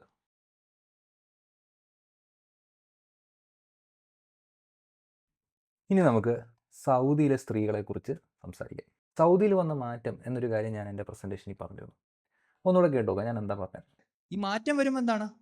ഒരുപാട് വിഭാഗം മനുഷ്യർ പണിയെടുക്കണം, വെളിയിൽ നിന്ന് ആളുകൾ വരണം, വെള്ളക്കാർ വന്ന് ഇൻവെസ്റ്റ് ചെയ്യണം, പിന്നെ ടൂറിസം വരണം, ഫുട്ബോൾ മാച്ചസ് നടത്തണം, മെസ്സിയെ കൊണ്ടുവരണം, റൊണാൾഡോയെ കൊണ്ടുവരണം, വേൾഡ് കപ്പ് കൊണ്ടുവരണം. അപ്പോൾ എന്താണ്? സ്ത്രീകൾക്ക് അവകാശം കൊടുക്കുന്നില്ല, അവർ പർദ്ദയിട്ട് നടക്കാൻ പറ്റുമെന്നുള്ള സംഭവം ഒന്നും അവിടെ വർക്കാവത്തില്ല. അപ്പോൾ അവിടെ മതത്തിൻ്റെ സ്വഭാവം മാറുകയാണ് ഇന്നും. പക്ഷേ നിങ്ങൾ നോക്കുവാണെങ്കിൽ സൗദിയിൽ മതപണ്ഡിതരുണ്ട്, അവരിങ്ങനെ ഫത്വകൾ ഇറക്കുന്നതൊക്കെ കാണാം. പക്ഷേ സമൂഹത്തിൽ അത് ഡോമിനൻ്റ് ആയി മാറുന്നില്ല. എന്താണ് കാരണം? അവിടെ സാമൂഹിക, സാമ്പത്തിക, രാഷ്ട്രീയ മാറ്റങ്ങൾ സംഭവിക്കുന്നു. ഇതാണ് സമൂഹത്തിലെ ചേഞ്ചസ് ഡ്രൈവ് ചെയ്യുന്നത്. അതാണ് ഞാൻ എൻ്റെ പ്രസൻറ്റേഷനോട് പറയാൻ നോക്കുന്നത്. മതഗ്രന്ഥങ്ങളിലുള്ള വൈറസിൽ നിന്ന് മുക്തമാവുകയല്ല അവിടെ ചെയ്യുന്നത്. സാമൂഹിക, സാമ്പത്തിക, രാഷ്ട്രീയ ബന്ധങ്ങൾ മാറുന്നു. കേട്ടല്ലോ, സാമൂഹിക, സാമ്പത്തിക, രാഷ്ട്രീയ ബന്ധങ്ങൾ ആണ് ഞാൻ പറഞ്ഞത്. സാമൂഹിക, സാമ്പത്തിക, രാഷ്ട്രീയ ബന്ധങ്ങൾ. അപ്പോൾ സ്ത്രീകൾക്ക് ഡ്രൈവിംഗ് അവകാശം പോലും കൊടുക്കാതിരുന്ന ഒരു സമൂഹം സ്ത്രീകൾ ഫുട്ബോൾ കളിക്കുന്ന ഒരു രീതിയിലേക്ക് മാറി എന്ന് പറയുമ്പോൾ ഞാൻ മനസ്സിലാക്കുന്നത്, കേൾക്കുന്ന ഏതൊരു വ്യക്തിയും ചിന്തിക്കുന്നത് സൗദിയിൽ സ്ത്രീകൾക്ക് കിട്ടുന്ന അവകാശങ്ങളെക്കുറിച്ചാണ്. നിങ്ങൾ എടുത്തു നോക്കിയാൽ ഈ 2016 ശേഷമാണ് സ്ത്രീകൾക്ക് അവിടെ അവകാശങ്ങൾ കിട്ടി തുടങ്ങുന്നത്. സ്ത്രീകൾക്ക് ഈ സോഷ്യലി തന്നെ, സാമൂഹിക തലത്തിൽ തന്നെ കൂടുതൽ അവകാശങ്ങൾ കിട്ടുന്നത് എങ്ങനെയാണ്, കൂടുതൽ അവർ റെപ്രസെൻ്റ് ചെയ്യപ്പെടുന്നത് എങ്ങനെയാണ് എന്നതാണ്. അല്ലാതെ സൗദിയിലെ ഫുട്ബോൾ ടീം ഉണ്ടാവാനുള്ള നാൾ വഴികൾ എന്താണ് എന്നതല്ല, സൗദിയിലെ ഡ്രൈവിങ്ങിനുള്ള നാൾ വഴികൾ എന്തായിരുന്നു, ആദ്യമായിട്ട് ഫുട്ബോൾ കളിച്ച സ്ത്രീ ഏതാണ്, ഇങ്ങനെ ഒരു ചരിത്ര ക്ലാസ് അല്ല അവിടെ എക്സ്പ്ലെയിൻ ചെയ്യേണ്ടത്. സാമൂഹിക തലത്തിൽ സ്ത്രീകൾക്ക് അവിടെ കൂടുതൽ അവകാശങ്ങൾ കിട്ടുന്നു. ഡ്രൈവ് ചെയ്യാനുള്ള അവകാശം എന്നതൊരു എക്സാമ്പിളാണ്.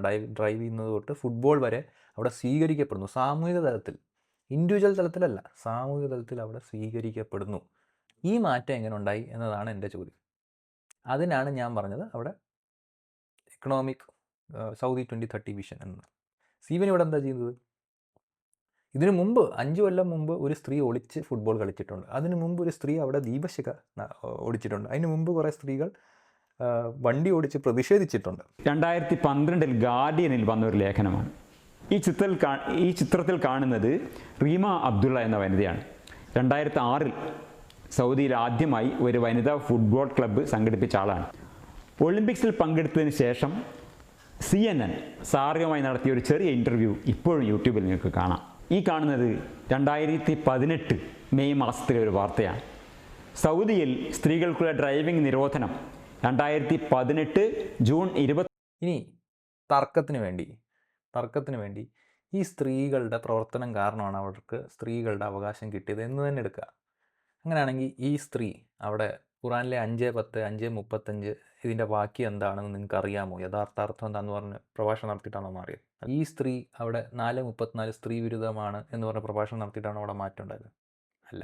പിന്നെ ഈ സ്ത്രീ ഇസ്ലാം എന്ന ലോക ഭീഷണിയാണ്, ഇസ്ലാം എന്നാൽ ഏറ്റവും വലിയ ഭീകരവാദം ഇസ്ലാമാണ് എന്ന പ്രഭാഷണം നടത്തിയിട്ടാണോ സൗദി സമൂഹം മാറിയത്? അല്ല. തർക്കത്തിന് വേണ്ടി സീവൻ്റെ വാദങ്ങൾ എടുത്താൽ പോലും you are also agreeing that current model of rationalist movement അല്ല അവിടുത്തെ മാറ്റങ്ങൾ കൊണ്ടുവന്നത്. ഈ സ്ത്രീകളൊന്നും തന്നെ നിരീശ്വരവാദികളല്ല.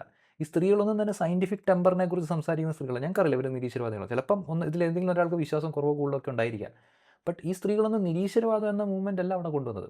സ്ത്രീകളുടെ അവകാശങ്ങൾ എന്നുള്ള മൂവ്മെൻ്റാണ് അവിടെ കൊണ്ടുവന്നത്. You are just agreeing to my point. സൗദിയിൽ യുക്തിവാദ മൂവ്മെൻറ്റോ റാഷണലിസ്റ്റ് മൂവ്മെൻറ്റോ അല്ല മാറ്റം കൊണ്ടുവന്നത്. ഞാൻ നിങ്ങൾക്ക് ഒരു പേപ്പർ കാണിക്കാം. സ്ക്രീനിൽ നിങ്ങൾ കാണുന്നത് Islamic conservatism negotiations women's involvement in Saudi Arabian football. ഇത് പറയുന്നതിന് മുമ്പ് എൻ്റെ വാദം സൗദിയിൽ ഫുട്ബോൾ ടീം ഉണ്ടായ ചരിത്രം എന്താണ് എന്നല്ലായിരുന്നു, സ്ത്രീകൾക്ക് അവിടെ കൂടുതൽ അവകാശം കിട്ടിയത് എങ്ങനെയാണ് എന്നായിരുന്നു. പക്ഷേ സ്ത്രീകളുടെ ഫുട്ബോൾ ടീം എങ്ങനെ ഉണ്ടായി എന്ന ഒരു ചരിത്രമാണ് CVN പറയുന്നത്. എൻ്റെ വാദം സ്ത്രീകൾക്ക് അവിടെ കൂടുതൽ അവകാശങ്ങൾ കിട്ടിത്തുടങ്ങിയ എങ്ങനെയാണ് എന്നായിരുന്നു എൻ്റെ വാദം. പക്ഷേ എന്നിരുന്നാലും CVN ആ ഒരു ലൈനിൽ പോയ സ്ഥിതിക്ക് ഞാൻ അതിന് മറുപടി പറയാം എന്നാണ് ഞാൻ കരുതുന്നത്.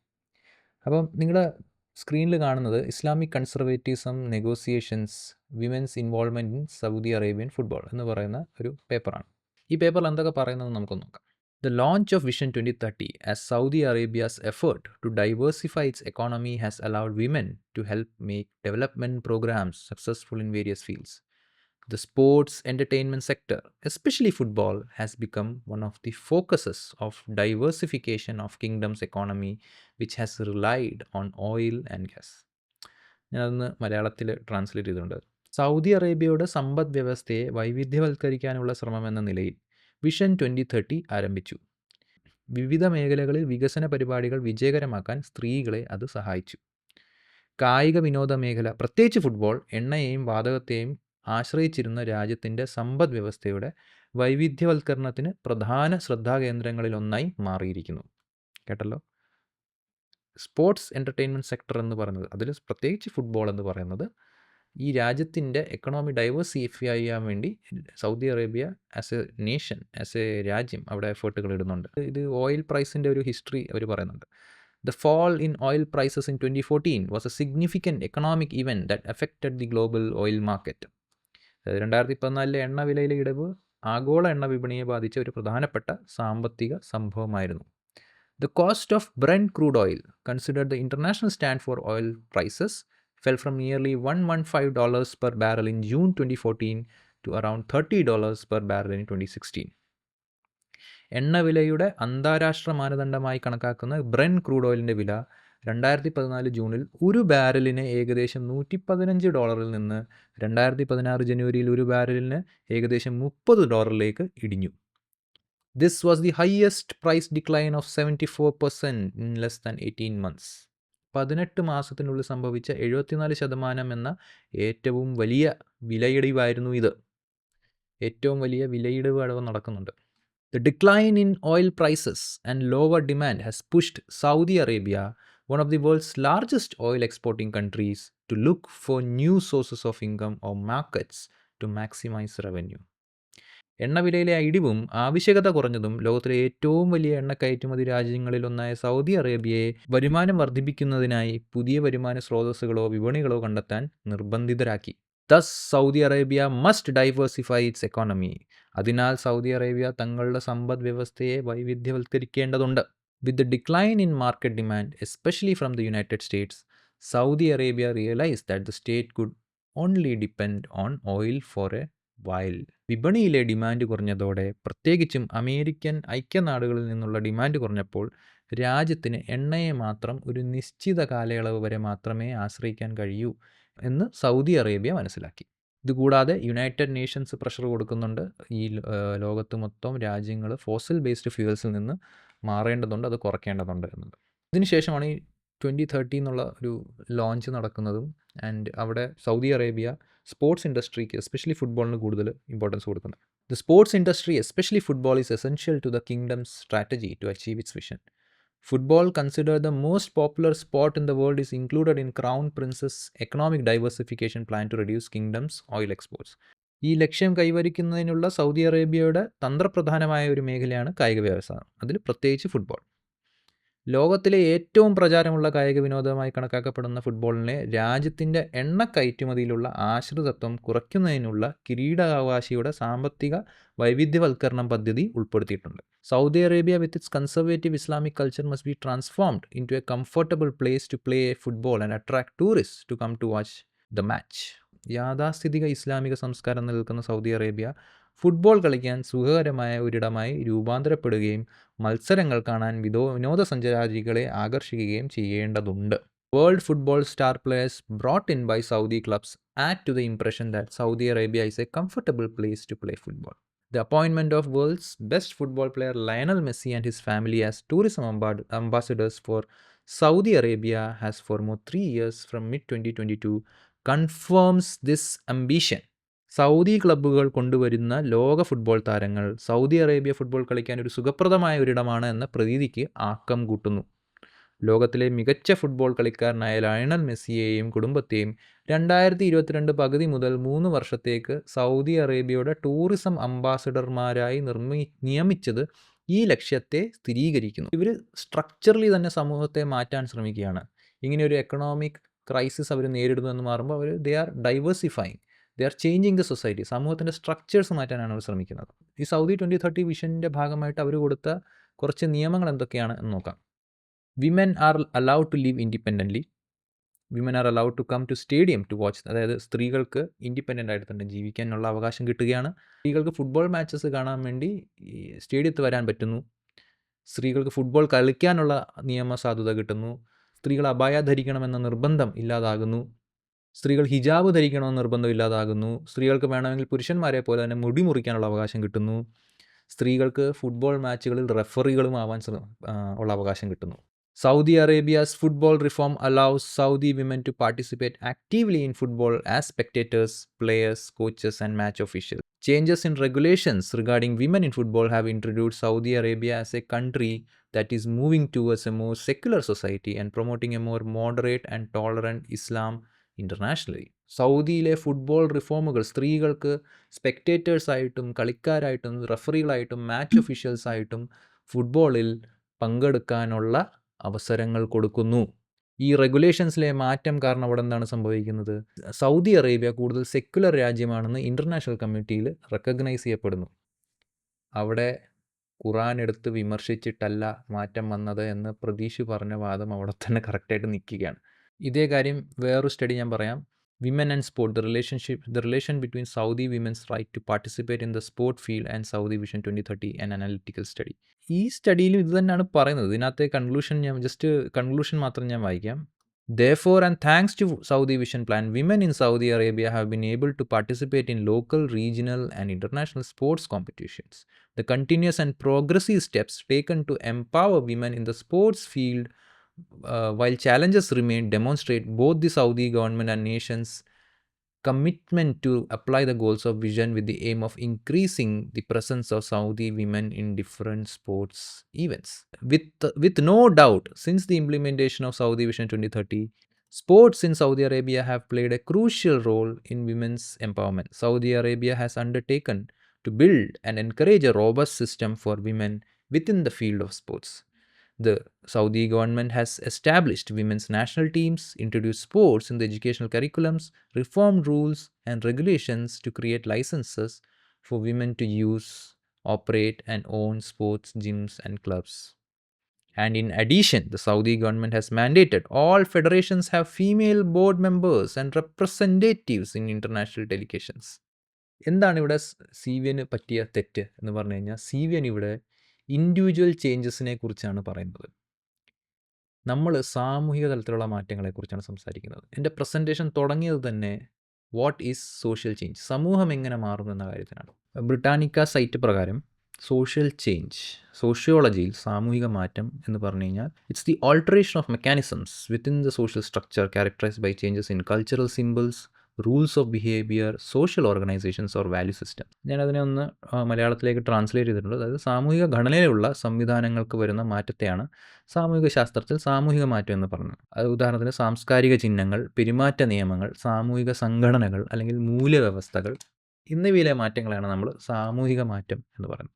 ഉദാഹരണം പറഞ്ഞു കഴിഞ്ഞാൽ എൻലൈറ്റ്മെൻറ്റ് ആണ് യൂറോപ്യൻ സമൂഹത്തെ മതമുക്തമാക്കാൻ കാരണമായത് എന്ന് പറയുമ്പോൾ ഒരാൾ വന്ന് പറഞ്ഞ് എൻലൈറ്റ്മെൻറ്റിന് മുമ്പും അവർ നിരീശ്വരവാദികളുണ്ടായിരുന്നല്ലോ, എൻലൈറ്റ്മെൻറ്റിന് മുമ്പും അവിടെ ഒളിച്ച് കുറച്ച് യുക്തിവാദികളും നിരീശ്വരവാദികളും ഒളിഞ്ഞ കോമ്പൗണ്ടുകളിൽ തർക്കങ്ങളിൽ ഏർപ്പെട്ടിരുന്നല്ലോ എന്ന് പറഞ്ഞിട്ടൊന്നും ഒരു കാര്യമില്ല. അതാണ് CVN ഇവിടെ ചെയ്തത്.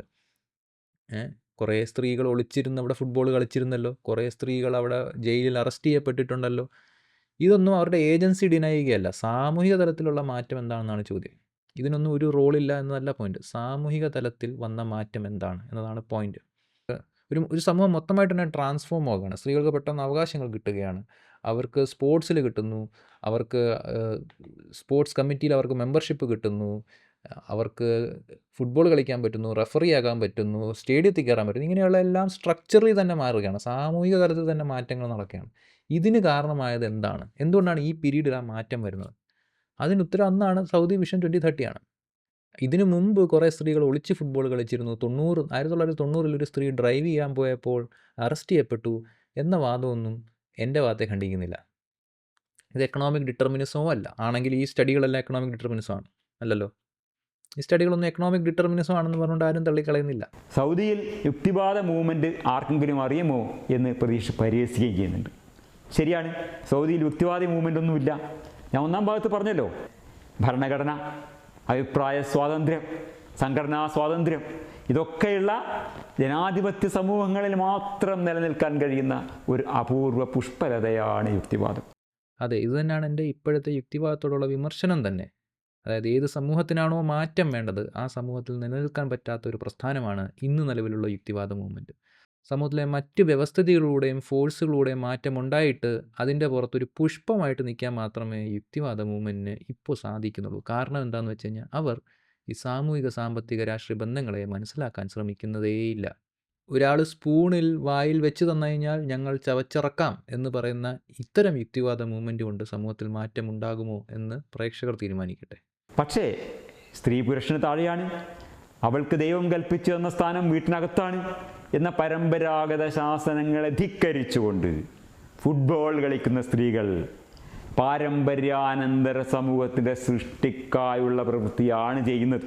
ഈ കാര്യത്തിൽ എനിക്ക് തർക്കമൊന്നുമില്ല. പക്ഷേ അവരത് ചെയ്യുന്നത് ഖുറാൻ ക്ലാസ് എടുത്തിട്ടോ, ഖുറാൻ്റെ 4:5 ഇങ്ങനെയാണ്, ഖുറാൻ്റെ 5:31 ഇതാണ്, ഇസ്ലാം എന്ന ലോക ഭീഷണിയാണ് എന്ന് പറയുന്ന വെറുപ്പ് ഉൽപ്പാദിച്ചിട്ടല്ല, മറിച്ച് സമൂഹത്തിലെ യാഥാർത്ഥ്യങ്ങളെ മനസ്സിലാക്കി അതിനെ മാറ്റാൻ പ്രവർത്തിക്കുന്നത് കൊണ്ടാണ്.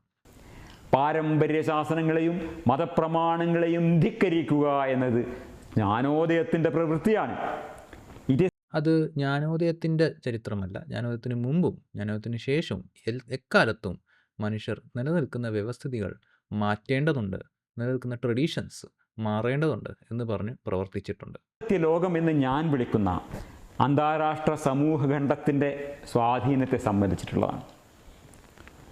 അന്താരാഷ്ട്ര വാർത്താ മാധ്യമങ്ങൾ, അന്താരാഷ്ട്ര മനുഷ്യാവകാശ സംഘടനകൾ, അന്താരാഷ്ട്ര ഒളിമ്പിക് കമ്മിറ്റി ഇവരൊക്കെ സൗദി ഭരണകൂടത്തിന് മേൽ സമ്മർദ്ദം ചെലുത്തിയാണ് 2012 2 വനിതകളെ ഒളിമ്പിക്സിൽ പങ്കെടുക്കാനുള്ള തീരുമാനമുണ്ടായത്. വളരെ കറക്റ്റാണ്. ഇതിനെയാണ് നമ്മൾ സാമൂഹിക, സാമ്പത്തിക, രാഷ്ട്രീയ ബന്ധങ്ങൾ എന്ന് പറയുന്നത്. അന്താരാഷ്ട്ര ഏജൻസികളും അന്താരാഷ്ട്ര രാജ്യങ്ങളും തമ്മിലുള്ള രാഷ്ട്രീയ ബന്ധങ്ങൾ, സാമ്പത്തിക ബന്ധങ്ങൾ, സാമൂഹിക ബന്ധങ്ങൾ, ഈ ബന്ധങ്ങളാണ് അവിടെ സ്ത്രീകൾക്ക് ഒളിമ്പിക്സ് കമ്മിറ്റിയിൽ അവർക്ക് അവകാശം കിട്ടാൻ കാരണമായത്. അവിടെ ഒളിമ്പിക്സ് കമ്മിറ്റി വന്നിട്ട് ഖുർആൻ 4:34 സ്ത്രീ വിരുദ്ധമാണോ ഇല്ലയോ എന്ന ഒരു ക്ലാസ് അവർക്ക് എടുത്തു കൊടുത്തിട്ടില്ല. ഇത് തന്നെയാണ് എൻ്റെ വാദം. കറണ്ട് കേരള റാഷണലിസ്റ്റ് മൂവ്മെൻറ്റ് വിഭാവനം ചെയ്യുന്ന ഒരു മെത്തേഡിലൂടെയല്ല സൗദിയിൽ മാറ്റം വന്നത്, സാമൂഹിക, സാമ്പത്തിക, രാഷ്ട്രീയ ബന്ധങ്ങളിലൂടെയാണ്. ഞങ്ങളുടെ വാദമാണ് ഇപ്പോൾ CVN പറയുന്നത്. ഇൻ്റർനാഷണൽ റിലേഷൻസും ഇൻ്റർനാഷണൽ ബന്ധങ്ങളുമാണ് മാറ്റങ്ങൾ ഉണ്ടാക്കുന്നത്, അല്ലാതെ മതവിമർശനം എന്ന് പറഞ്ഞിട്ട് മതത്തിൻ്റെ എന്തോ ഒരു സത്തയിൽ എന്തോ ഒരു യഥാർത്ഥ അർത്ഥമിൽപ്പുണ്ട് എന്ന് പറയുന്ന ഒരു വിശകലനമോ പഠന ക്ലാസ്സുകളോ അല്ല. സോ സാമൂഹിക മാറ്റത്തെ ഇൻഡിവിജ്വൽ മാറ്റം വെച്ചിട്ട് നമുക്ക് എക്സ്പ്ലെയിൻ ചെയ്യാൻ പറ്റത്തില്ല. ഒരു കൂട്ടത്തിൻ്റെ പ്രോപ്പർട്ടിയെ നമുക്ക് ഒരു ഇൻഡിവിജ്വൽ പ്രോപ്പർട്ടി വെച്ച് അളക്കുന്ന പോലെയാണ്. ഇതിനെ ഫാലസി ഓഫ് കോമ്പോസിഷൻ എന്ന് പറയും. ഫാലസി ഓഫ് കോമ്പോസിഷൻ എന്താണെന്ന് മനസ്സിലാക്കാൻ ഞാൻ ഒരു ഉദാഹരണം പറഞ്ഞുതരാം. ഇപ്പോൾ നിങ്ങളുടെ ബോഡി അല്ലെങ്കിൽ ഇപ്പം മനുഷ്യ ശരീരം മൊത്തം ഉണ്ടാക്കിയിരിക്കുന്നത് സെല്ലുകൾ കൊണ്ടാണ്, അല്ലേ? നമ്മൾ പഠിച്ചതാണ് ചെറുപ്പത്തിൽ. അപ്പം സെല്ലുകളുടെ പ്രോപ്പർട്ടി വെച്ച് മനുഷ്യൻ്റെ പ്രോപ്പർട്ടി ഇതാണ് എന്ന് പറയുന്ന മാതിരി, ഉദാഹരണത്തിന് ഓരോ സെല്ലും മൈക്രോസ്കോപ്പിക്കാണ്. മൈക്രോസ്കോപ്പിലൂടെ നോക്കിയാൽ മാത്രമേ നമുക്ക് ഓരോ സെല്ലിനെയും കാണാൻ പറ്റത്തുള്ളൂ. അതുകൊണ്ട് ഈ സെല്ലുകൾ ഉണ്ടാക്കിയ പ്രതീക്ഷനെ കാണണമെങ്കിൽ നമുക്ക് മൈക്രോസ്കോപ്പ് വേണം എന്ന് പറഞ്ഞാൽ എങ്ങനെ ഇരിക്കും? ഇതിനെയാണ് നമ്മൾ ഫാലസി ഓഫ് കോമ്പോസിഷൻ എന്ന് പറയുന്നത്. അതായത് ഒരു കൂട്ടത്തിലെ ഇൻഡിവിജ്വൽ ഐറ്റംസിൻ്റെ എന്തെങ്കിലും പ്രോപ്പർട്ടി എടുത്ത് കാണിച്ചിട്ട് ഫുൾ കൂട്ടത്തിൻ്റെ പ്രോപ്പർട്ടി നമ്മൾ അളക്കുന്നത്. ഇതുപോലെയാണ് ഇൻഡിവിജ്വൽ ആയിട്ടുള്ള ഈവൻറ്റുകളുടെ പോയിൻ്റ് എടുത്തിട്ട് കൂട്ടമായിട്ട് സാമൂഹികപരമായിട്ടുള്ള സൗദിയിൽ വന്ന മാറ്റം എക്സ്പ്ലെയിൻ ചെയ്യാൻ ഇവിടെ CVN ശ്രമിക്കുന്നത്. ഇതൊരു ന്യായവൈകല്യമാണ്, ഫാലസി ഓഫ് കോമ്പോസിഷൻ. അതാണ് CVN ഇവിടെ ചെയ്യുന്ന പ്രധാന പ്രശ്നം. നമ്മളിവിടെ സംസാരിക്കുന്നതെല്ലാം സോഷ്യൽ ചേഞ്ചിനെ പറ്റിയാണ്, സാമൂഹിക മാറ്റങ്ങളെ പറ്റിയാണ്. Individual change doesn't explain social change. സൗദിയിലെ മാറ്റങ്ങൾ നമുക്ക് യുക്തിവാദ മൂവ്മെൻറ്റ് വെച്ചിട്ടോ അല്ലെങ്കിൽ ഇപ്പോൾ നടക്കുന്ന കറൻറ്റ് ഫോം ഓഫ് യുക്തിവാദ മൂവ്മെൻറ്റ് വെച്ചിട്ട് നമുക്ക് വിശദീകരിക്കാൻ പറ്റില്ല എന്ന് പറഞ്ഞപ്പോൾ CVN അതിന് കൗണ്ടർ ചെയ്യാൻ ശ്രമിക്കുന്നത് ഇപ്പോൾ സൗദിയിൽ നടക്കുന്ന മാറ്റങ്ങളെ നമുക്ക് ലോങ് റീച്ച് ഓഫ് എൻലൈറ്റ്മെൻറ്റ് എന്ന് തന്നെ പറഞ്ഞ് നമുക്ക് വിശദീകരിക്കാൻ പറ്റും എന്നാണ് അദ്ദേഹം പറയുന്നത്. തുറന്ന സമൂഹങ്ങളുമായി അഥവാ പാരമ്പര്യാനന്തര സമൂഹങ്ങളുമായി ഇടപെടുന്നതിലൂടെ അങ്ങനെ ഉണ്ടാകുന്ന എക്സ്പോഷർ വഴി സൗദി അറേബ്യ പോലെയുള്ള അടഞ്ഞ സമൂഹങ്ങളിൽ, പാരമ്പര്യ സമൂഹങ്ങളിൽ പുരോഗതിയുടെയും സമത്വത്തിൻ്റെയും സ്വാതന്ത്ര്യത്തിൻ്റെയും വെളിച്ചം പരക്കുന്നതിനെ ഒരർത്ഥത്തിൽ ലോങ് റീച്ച് ഓഫ് യൂറോപ്യൻ എൻലൈറ്റൻമെൻറ്റായി കാണാം എന്നാണ് ഞാൻ വിചാരിക്കുന്നത്. ഈ ഒരു വാദം തീർത്തും അശാസ്ത്രീയമായ ഒരു വാദമാണ് എന്നാണ് റിഡക്റ്റയുടെ അഭിപ്രായം.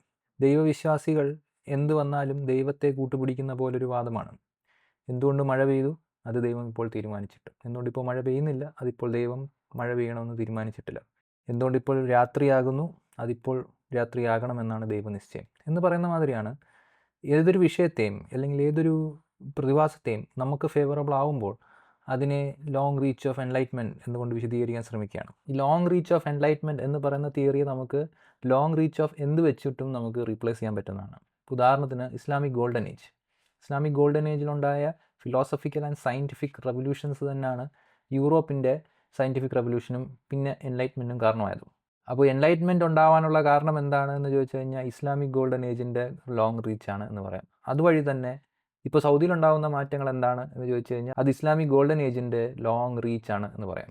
സോ ഈ long reach of Islamic golden age ആണോ ശരി, അതോ ലോങ് റീച്ച് ഓഫ് എൻലൈറ്റ്മെൻറ്റ് ആണോ ശരി എന്ന് ചോദിച്ചു കഴിഞ്ഞാൽ പ്രത്യേകിച്ച് വ്യത്യാസമൊന്നുമില്ല. CVN എന്തൊക്കെ ന്യായങ്ങൾ ലോങ് റീച്ച് ഓഫ് എൻലൈറ്റ്മെൻറ്റ് കൊടുക്കാൻ പറ്റുന്നുണ്ടോ അതേ ന്യായങ്ങൾ തന്നെ long reach of Islamic golden ഏജിനും കൊടുക്കാൻ പറ്റും. അവിടെയും ഫിലോസഫിക്കൽ തോട്ടുകൾ, ദൈവത്തെ പറ്റിയുള്ള ചർച്ചകൾ, സയൻറ്റിഫിക് മെത്തഡോളജിയെ പറ്റിയുള്ള ചർച്ചകൾ, ട്രഡീഷൻസിനെ ചലഞ്ച് ചെയ്യുന്ന ചർച്ചകൾ ഇവയെല്ലാം അവിടെ നടന്നിട്ടുണ്ട്. അപ്പോൾ അതാണ് ഈ ലോങ് റീച്ച് ഓഫ് എൻലൈറ്റ്മെൻറ്റ്. നമ്മുടെ ഇഷ്ടമുള്ള ഒരു കാര്യം നമ്മുടെ ബയസിനനുസരിച്ച് ഒരു കാര്യം എടുത്ത് അങ്ങ് അടിച്ച് വിടുകയാണ്. ഈ ലോങ് റീച്ച് ഓഫ് എൻലൈറ്റ്മെൻറ്റ് വേറൊരു ഗുണം എന്ന് വെച്ച് കഴിഞ്ഞാൽ, ഇപ്പോൾ ഉദാഹരണത്തിന് ബുർക്കിന ഫാസോ എന്ന് പറഞ്ഞ രാജ്യം ഈ റീസെൻ്റ്ലി വരെ ഫ്രാൻസിൻ്റെ കോളനി ആയിട്ടാണ് ഇരിക്കുന്നത്. ഫുൾ ഫ്രാൻസിൻ്റെ കൺട്രോളായിരുന്നു. പക്ഷേ ഈ എൻലൈറ്റഡ് ആയിട്ടുള്ള ഫ്രാൻസ് ബുർക്കിന ഫാസോയിൽ വന്നിട്ട് അവിടെയുള്ള ഒരു അണ്ടർ പ്രിവിലേജ്ഡ് ആൾക്ക് എന്തായാലും സന്യാസി പട്ടമൊന്നും കൊടുക്കുന്നതായിട്ട് നമുക്കറിയില്ല. അപ്പോൾ ഇത്രയും നാൾ കോളനൈസ് ചെയ്ത് വെച്ചിരുന്ന ബുർക്കിന ഫാസോയിൽ പക്ഷേ എൻലൈറ്റ്മെൻറ്റ് വരുന്നില്ല. പക്ഷേ സൗദിയിൽ ലോങ് റീച്ച് ഓഫ് എൻലൈറ്റ്മെൻറ്റ് വരുന്നുണ്ട്. ഇതാണ് ഈ enlightenment long reach of enlightenment കഥ എന്ന് പറഞ്ഞു കഴിഞ്ഞാൽ ഇതാണ് സംഭവം. ഈ ആഫ്രിക്കൻ രാജ്യങ്ങൾ ഇപ്പോഴും പല ഈ യൂറോപ്യൻ രാജ്യങ്ങളുടെ അൺഒഫീഷ്യൽ കോളനികളാണ്. അവിടെ ഒന്നും തന്നെ ഈ ലോങ് റീച്ച് ഓഫ് എൻലൈറ്റ്മെൻറ്റ്. അപ്പോൾ ഇതാണ് ഈ ലോങ് റീച്ച് ഓഫ് എൻലൈറ്റ്മെൻറ്റ് എന്ന് പറയുന്ന ഈ ഒരു തിയറിയുടെ ഒരു രസകരമായ എക്സ്പ്ലനേറ്ററി പവർ ഇതാണ്, വിശദീകരണക്ഷമത ഇതാണ്. ഈ സമയത്ത് എൻ്റെ മനസ്സിൽ വരുന്നത് കാൾ പോപ്പറിൻ്റെ ഒരു കോട്ടാണ്, a theory that explains everything explains nothing. എന്ത് പ്രതിഭാസത്തെയും എങ്ങനെയെങ്കിലുമൊക്കെ വിശദീകരിക്കാൻ ശ്രമിക്കുന്ന തിയറികൾ ഒന്നും വിശദീകരിക്കുന്നില്ല എന്ന് കാൾ പോപ്പർ പറഞ്ഞിട്ടുണ്ട്. അതുപോലെ ഒരു കഥയാണ് ലോങ് റീച്ച് ഓഫ് എൻലൈറ്റ്മെൻറ്റ്. കാരണം എന്താണെന്ന് വെച്ച് കഴിഞ്ഞാൽ, എൻലൈറ്റ്മെൻറ്റ് നടക്കുന്നത് 17-ാം നൂറ്റാണ്ട് തൊട്ട് 19-ാം നൂറ്റാണ്ടിൻ്റെ ഒരു തുടക്കം വരെ മാത്രമാണ്. അപ്പം അവിടെ എൻലൈറ്റ്മെൻറ്റ് ആയതിനു ശേഷമാണ് ഇതേ വെസ്റ്റേൺ യൂറോപ്പിൽ ഫാഷിസവും നാസിസവും പോലുള്ള മൂവ്മെൻറ്റുകൾ ഉണ്ടായത്. അതെന്തുകൊണ്ടുണ്ടായി എന്ന് ചോദിച്ചു കഴിഞ്ഞാൽ, അവിടെ അപ്പോൾ പറയും ഈ എൻലൈറ്റ്മെൻറ്റ് കുറഞ്ഞു എന്നതുകൊണ്ടാണ് അവിടെ നാസിസവും ഫാഷിസവും ഒക്കെ ഉണ്ടായത് എന്ന് പറയും.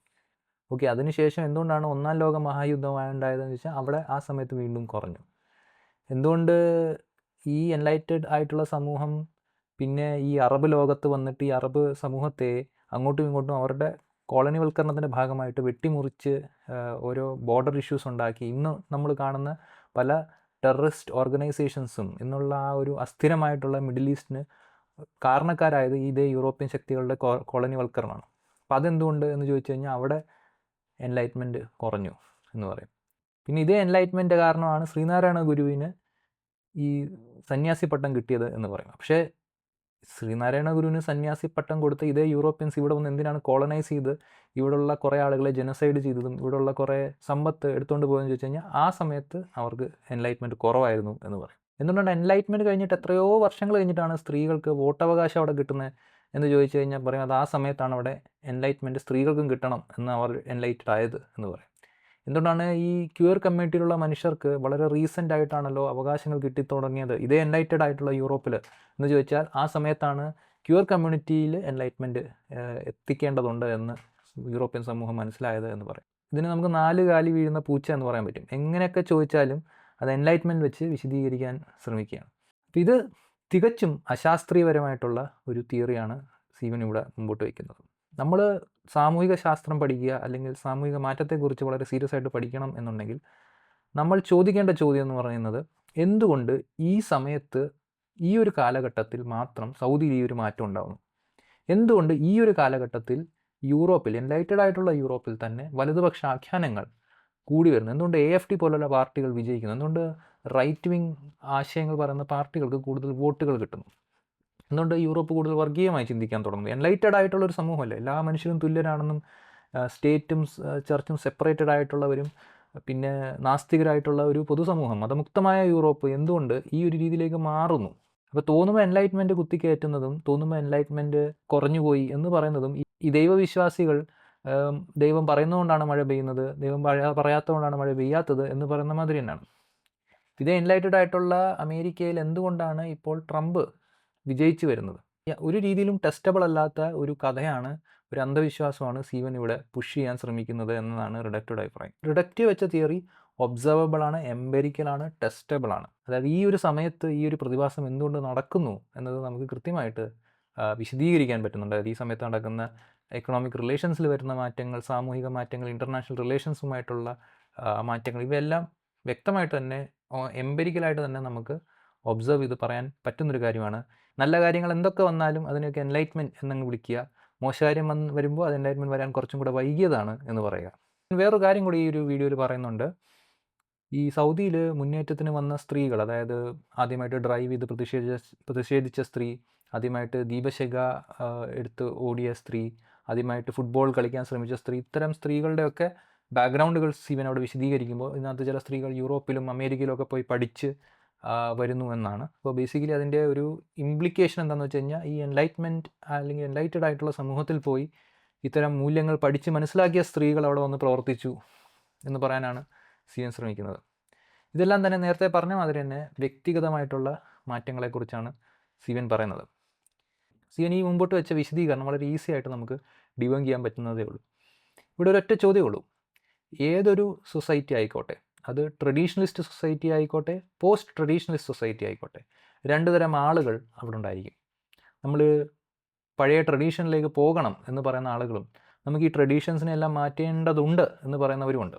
ഇപ്പോൾ ഈ സൗദിയുടെ കാര്യം എടുക്കുകയാണെങ്കിൽ ഇത്തരം സ്ത്രീകളുടെ അവകാശങ്ങൾ കൂട്ടണമെന്ന് വാദിക്കുന്ന ആളുകളുണ്ട്. സ്ത്രീകൾക്ക് വണ്ടി ഓടിക്കാനുള്ള അവകാശം വേണമെന്നും ഫുട്ബോൾ കളിക്കാനുള്ള അവകാശം വേണമെന്നും വാദിക്കുന്ന സ്ത്രീകൾ സൗദി അറേബ്യയിലുണ്ടായിരുന്നു. ഫുട്ബോൾ കളിക്കേണ്ട അവകാശം കൊടുക്കേണ്ടതില്ലെന്നും ഡ്രൈവിങ്ങിനുള്ള അവകാശം കൊടുക്കേണ്ടതില്ല എന്ന് പറയുന്ന മനുഷ്യരും ഈ സമൂഹത്തിലുണ്ട്.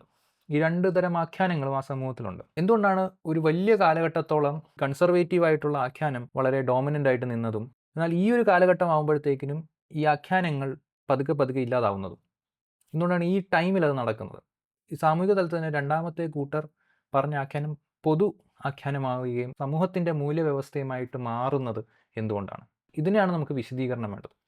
പണ്ട് സ്ത്രീകൾ അങ്ങനെ ഉണ്ടായിരുന്നല്ലോ എന്ന് ചോദിച്ചു കഴിഞ്ഞാൽ എല്ലാ സമയത്തും സ്ത്രീകളുണ്ടെന്നേ. ഈ സൗദിയിൽ പണ്ടേ സ്ത്രീകളുണ്ട്. സ്ത്രീകൾക്ക് വോട്ട് അവകാശം കിട്ടേണ്ടതുണ്ട്, ഡ്രൈവിങ്ങിന് അവകാശം വേണ്ടതുണ്ട്, ഫുട്ബോൾ കളിക്കാനാകുമെന്ന് പറയുന്ന സ്ത്രീകൾ പണ്ടും ഉണ്ട്. അവർ പണ്ടും പലതരത്തിലുള്ള കാര്യങ്ങൾ ചെയ്തിട്ടുണ്ട്. എന്തുകൊണ്ടാണ് ഈ സമയത്ത് ഈ ഒരു ടൈമിൽ, ഈ ഒരു ടൈം പീരീഡിൽ 2015 to 2016, 2017 ഈ ഒരു പീരീഡിൽ പെട്ടെന്ന് സമൂഹമാകെ തന്നെ ഓക്കെ സ്ത്രീകളെ നമ്മൾ ഇങ്ങനെ മാറ്റേണ്ടതുണ്ടെന്ന് മാറുന്നത്? അത് ലോങ് റീച്ച് ഓഫ് എൻലൈറ്റ്മെൻറ്റ് എന്ന തിയറിക്ക് വിശദീകരിക്കാൻ പറ്റത്തില്ല.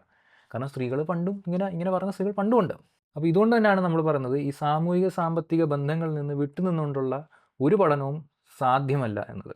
അത് ഇപ്പോഴത്തെ യുക്തിവാദ മണ്ഡലം തിരിച്ചറിയുന്നുമില്ല.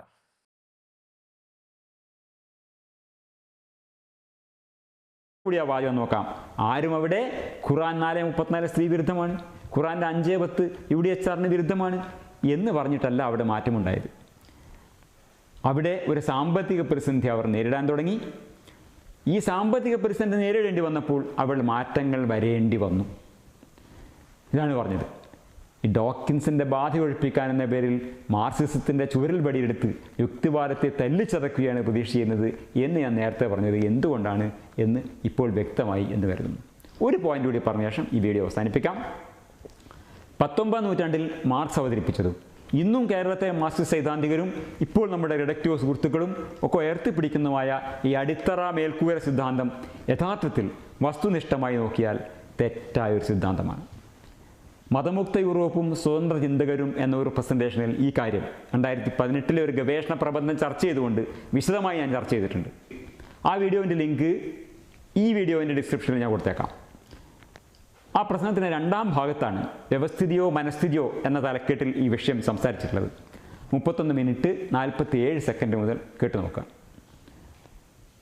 ഇതാണ് അന്ന് അവിടെ ചർച്ച ചെയ്ത പ്രബന്ധം. ഏറ്റവും അവസാനമായി മാർക്സിസത്തിൻ്റെ വടിവെച്ച് യുക്തിവാദത്തെ തല്ലി എന്നാണ് സീവൻ കംപ്ലയിൻറ്റ് ചെയ്യുന്നത്. എൻ്റെ അഭിപ്രായത്തിൽ ഇപ്പോഴത്തെ യുക്തിവാദത്തിന് ഒരു തല്ല് കിട്ടേണ്ടതുണ്ടായിരുന്നു. അത് മാർക്സിസത്തിൻ്റെ വടിയാണോ അല്ലയോ എന്ന് പ്രേക്ഷകർ തീരുമാനിക്കട്ടെ. പക്ഷെ മാർക്സിസം എന്ന് പറഞ്ഞ് സീവൻ അവതരിപ്പിക്കുന്ന സാധനം എന്തായാലും നമ്മുടെ വാദമല്ല. നമ്മൾ പറയാത്തൊരു വാദം മാർക്സിസമാണ് എന്ന് പറഞ്ഞ് സീവൻ അവതരിപ്പിക്കുകയാണ് ചെയ്തത്. വളരെ കെയർലെസ്സും വളരെ ലേസി ആയിട്ട് ആണ് ഇത്തരം വിഷയങ്ങളൊക്കെ സീവൻ ഈ ഫുൾ വീഡിയോയിൽ സീവൻ അനലൈസ് ചെയ്തിട്ടുള്ളത്. സീവൻ്റെ പഴയ ഏതോ ഒരു വീഡിയോയുടെ ഒരു റെഫറൻസ് കൊടുക്കുന്നുണ്ട്, മതമുക്ത യൂറോപ്പ് എന്ന് പറഞ്ഞുകൊണ്ട്. ഞാൻ ആ വീഡിയോ നേരത്തെ കണ്ടില്ലായിരുന്നു. അപ്പം ഈ വീഡിയോ കണ്ടപ്പം ഞാൻ എന്താണ് ആ വീഡിയോ എന്നും കൂടെ പരിശോധിക്കാൻ പോയി. അത് നമ്മുടെ വാദമായിട്ട് യാതൊരു ബന്ധമില്ലാത്ത വാദമാണ്. ആ വീഡിയോയിൽ സീവൻ ഏതോ ഒരു മാർക്സിസ്റ്റ് സുഹൃത്ത് സീവന് മെസ്സേജ് അയച്ചത്രേ പണം കൂടുമ്പോൾ മതം ഇല്ലാതായി എന്ന്. അപ്പോൾ അതിനെ ഡിബങ്ക് ചെയ്യുന്ന ഒരു വീഡിയോ ആണത്. ഇതൊന്നും നമ്മുടെ വാദമല്ല. നമ്മുടെ വാദമായിട്ട് നമ്മുടെ argument is not at all about money. പൈസയെക്കുറിച്ച് നമ്മുടെ വാദമല്ല. പൈസ കൂടിയാലും കുറഞ്ഞാലും എന്തെങ്കിലുമൊക്കെ മാറ്റം വരും, ഈ മതം കൂടും കുറയുന്നൊരു വാദം നമുക്കില്ല. ഇതാണ് ആ പേപ്പർ, സീവൻ ഉപയോഗിച്ച പേപ്പർ ഇതാണ്. സയൻസ് AAC വന്ന പേപ്പറാണ്. Religious change preceded economic change in the 20th century. അതായത് 20ാം നൂറ്റാണ്ടിൽ എക്കണോമിക് ചേഞ്ചിന് മുമ്പ് സെക്യുലറൈസേഷൻ, അവിടെ യൂറോപ്പിൽ മതമുക്തമായിട്ടുള്ള ഒരു സംഭവം നടന്നു എന്ന് കാണിക്കുന്നതാണ്. ഇതിൻ്റെ പ്രശ്നം എന്താണെന്ന് സ്റ്റീവൻ ഇപ്പോഴും മനസ്സിലായിട്ടില്ല. അതാണ് പോയിന്റ്. ഇത് GDP ഗ്രോത്ത് റേറ്റ് വെച്ചിട്ടുള്ള ഒരു പേപ്പറാണ്. ഓരോ രാജ്യത്തിൻ്റെ GDP ഗ്രോത്ത് റേറ്റ് എടുക്കും, എന്നിട്ട് ആ GDP ഗ്രോത്തിന് മുമ്പ് അവിടെ നിരീശ്വരവാദികളുണ്ടോ എന്ന് നടത്തുന്നൊരു ഒരു ഒരു അനാലിസിസ് ആണ് നടന്നത്. നമ്മൾ പറയുന്നത് സോഷ്യോ എക്കണോമിക് ആൻഡ് പൊളിറ്റിക്കൽ റിലേഷൻസിനെ കുറിച്ചിട്ടാണ്, സാമൂഹിക സാമ്പത്തിക രാഷ്ട്രീയ ബന്ധങ്ങളെ കുറിച്ചിട്ടാണ്. ഇത്തരം ബേസിക് കാര്യങ്ങൾ പോലും മനസ്സിലാക്കാതെയാണ് CVN ഈ വീഡിയോയിൽ മുഴുവൻ ഇരിക്കുന്നത്. ചില ആർഗ്യുമെൻറ്റ് സ്ട്രോമാനിങ് ആണ്, ചില ആർഗ്യുമെൻറ്റ് കാരിക്കേച്ചറിങ് ആണ്, ചില ആർഗ്യുമെൻറ്റ് തെറ്റായിട്ടാണ് മനസ്സിലാക്കി വെച്ചേക്കുന്നത് തന്നെ. ഇനിയെങ്കിലും കൃത്യമായിട്ടുള്ള ആർഗ്യുമെൻറ്റ്സ് CVNൻ്റെ സൈഡിൽ നിന്ന് വരും എന്നാണ് ഞങ്ങൾ പ്രതീക്ഷിക്കുന്നത്. ഇനി മാർക്സിനെ കുറിച്ചാണ് CVNന് പറയാനുള്ളതെങ്കിൽ, മാർക്സ് വെച്ചിട്ടുള്ള ക്യാപിറ്റലിസ്റ്റ് ക്രിട്ടീക്ക് കറക്റ്റാണ് എന്ന് തന്നെയാണ് ഞങ്ങളുടെ വാദം. ക്യാപിറ്റലിസത്തെ പറ്റി മാർക്സ് വെച്ച ക്രിട്ടീക്ക് കറക്റ്റാണ്. മാർക്സ് വെച്ച ക്രിട്ടീക്കിന് അപ്പുറമായിട്ട് എന്തെങ്കിലും ന്യായീകരണം ക്യാപിറ്റലിസ്റ്റുകൾക്ക് കൊണ്ടുവരാൻ പറ്റിയിട്ടുമില്ല എന്ന് തന്നെയാണ് നമ്മുടെ വാദം. അതിനെക്കുറിച്ച് നമുക്ക് വേണമെങ്കിൽ ഭാവിയിലുള്ള ചർച്ചകളും എല്ലാം പറയാം. പക്ഷേ ഈ പേപ്പറും ആ വീഡിയോയും എൻലൈറ്റ്മെൻറ്റിനെ പറ്റിയുള്ള CVNൻ്റെ ആ വീഡിയോ തീർത്തും അപക്വവും അബദ്ധപരമായിട്ടുള്ള ഒരു വീഡിയോ ആണ് എന്നാണ് എൻ്റെ അഭിപ്രായം.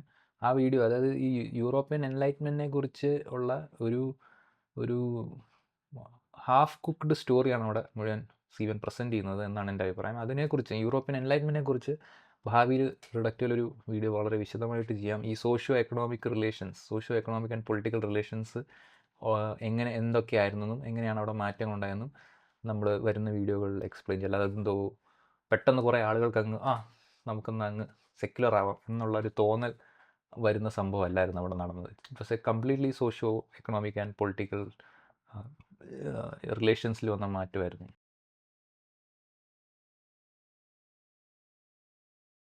കഴിഞ്ഞ വീഡിയോയിൽ പറഞ്ഞ മാതിരി തന്നെ ഈ വീഡിയോയിലും നമ്മൾ what we are not saying എന്ന് പറയുന്ന ഒരു സെക്ഷൻ കൂടെ എപ്പോഴും ഉണ്ടാവുന്നതായിരിക്കും.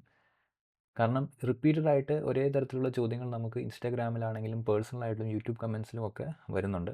അപ്പോൾ ആദ്യമായിട്ട് what we are not saying ഈ വരുന്ന ഏറ്റവും ടോപ്പ് കണ്ടസ്റ്റൻ്റ് എന്ന് പറയുന്നത് റിലീജിയസ് ക്രിറ്റിസിസം വേണ്ട എന്നതാണ്.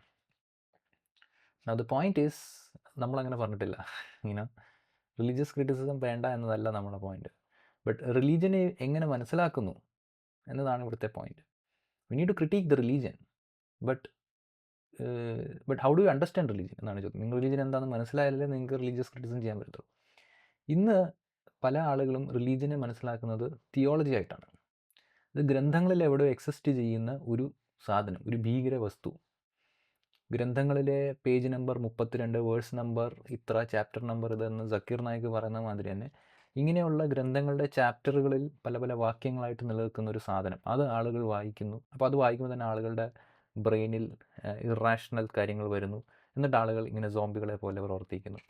ഈ രീതിയിൽ മതത്തെ കണ്ട് വിമർശിച്ചതുകൊണ്ട് കാര്യമില്ല എന്നാണ് ചോദ്യം. അത് തന്നെയാണ് ഡോക്കിൻസ് ബാധ എന്ന് പറയുന്നത് തന്നെ മതത്തെ ഇങ്ങനെ വീക്ഷിച്ച് വിമർശിക്കുന്നതാണ്.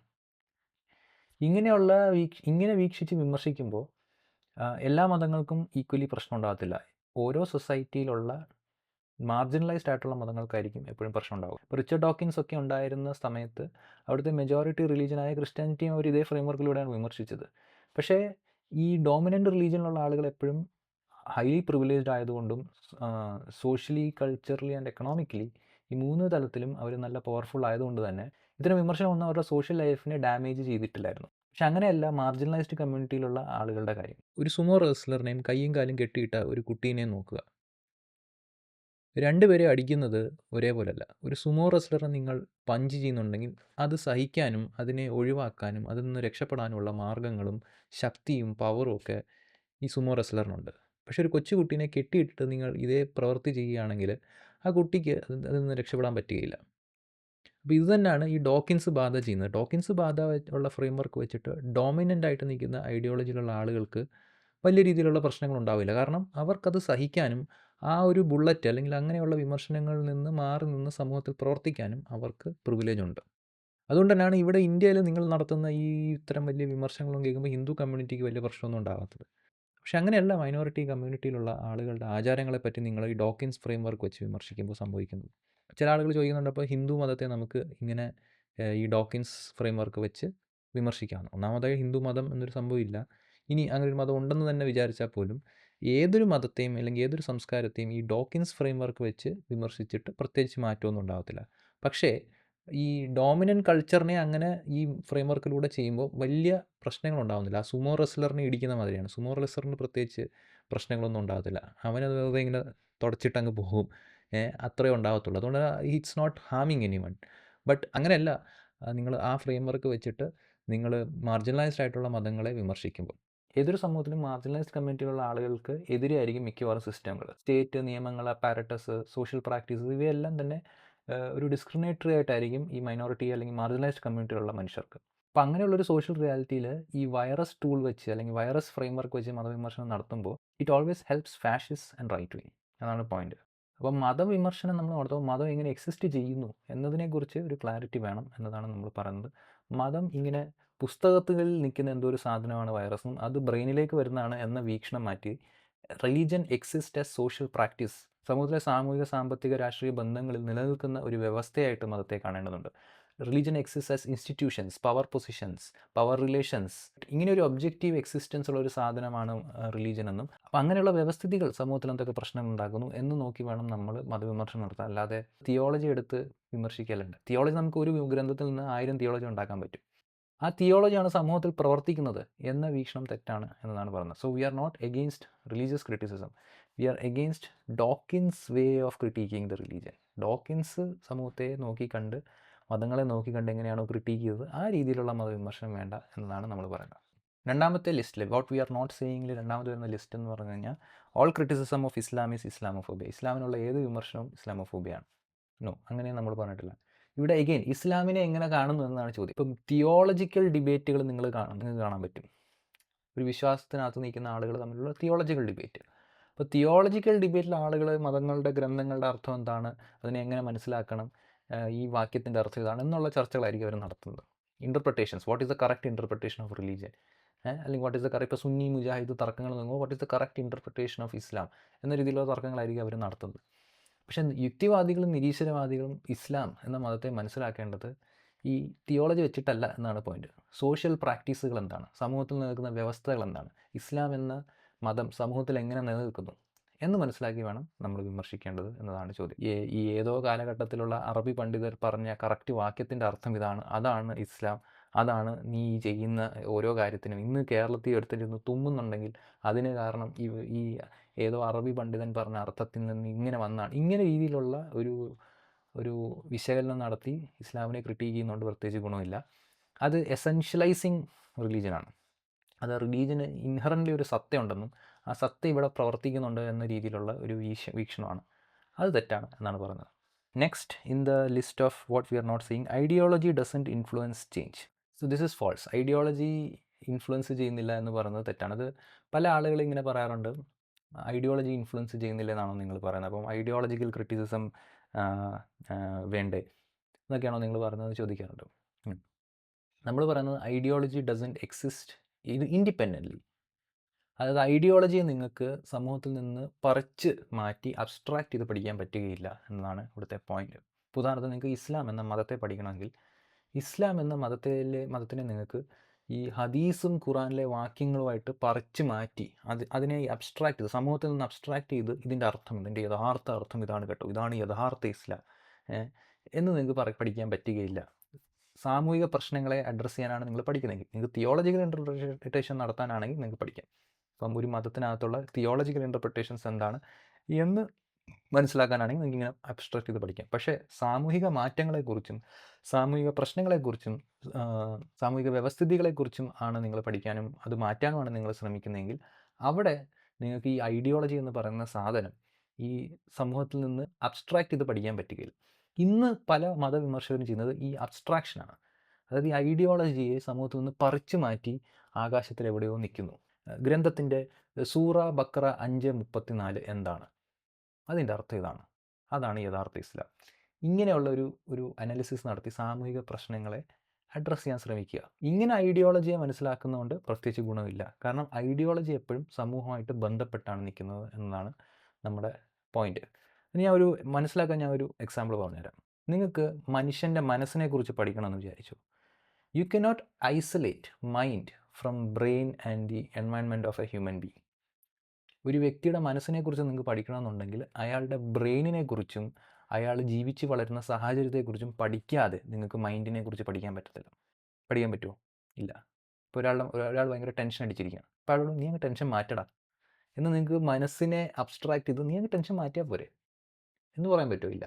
ടെൻഷൻ എന്തുകൊണ്ടുണ്ടാകുന്നു? അവൻ്റെ ബ്രെയിനിലുള്ള പല ബയോളജിക്കൽ ഫീച്ചേഴ്സ് കൊണ്ടാവാൻ സാധ്യതയുണ്ട്. അവന് ടെൻഷൻ തരുന്ന സാഹചര്യങ്ങൾ അവനുണ്ടാകുന്നുണ്ടായിരിക്കും.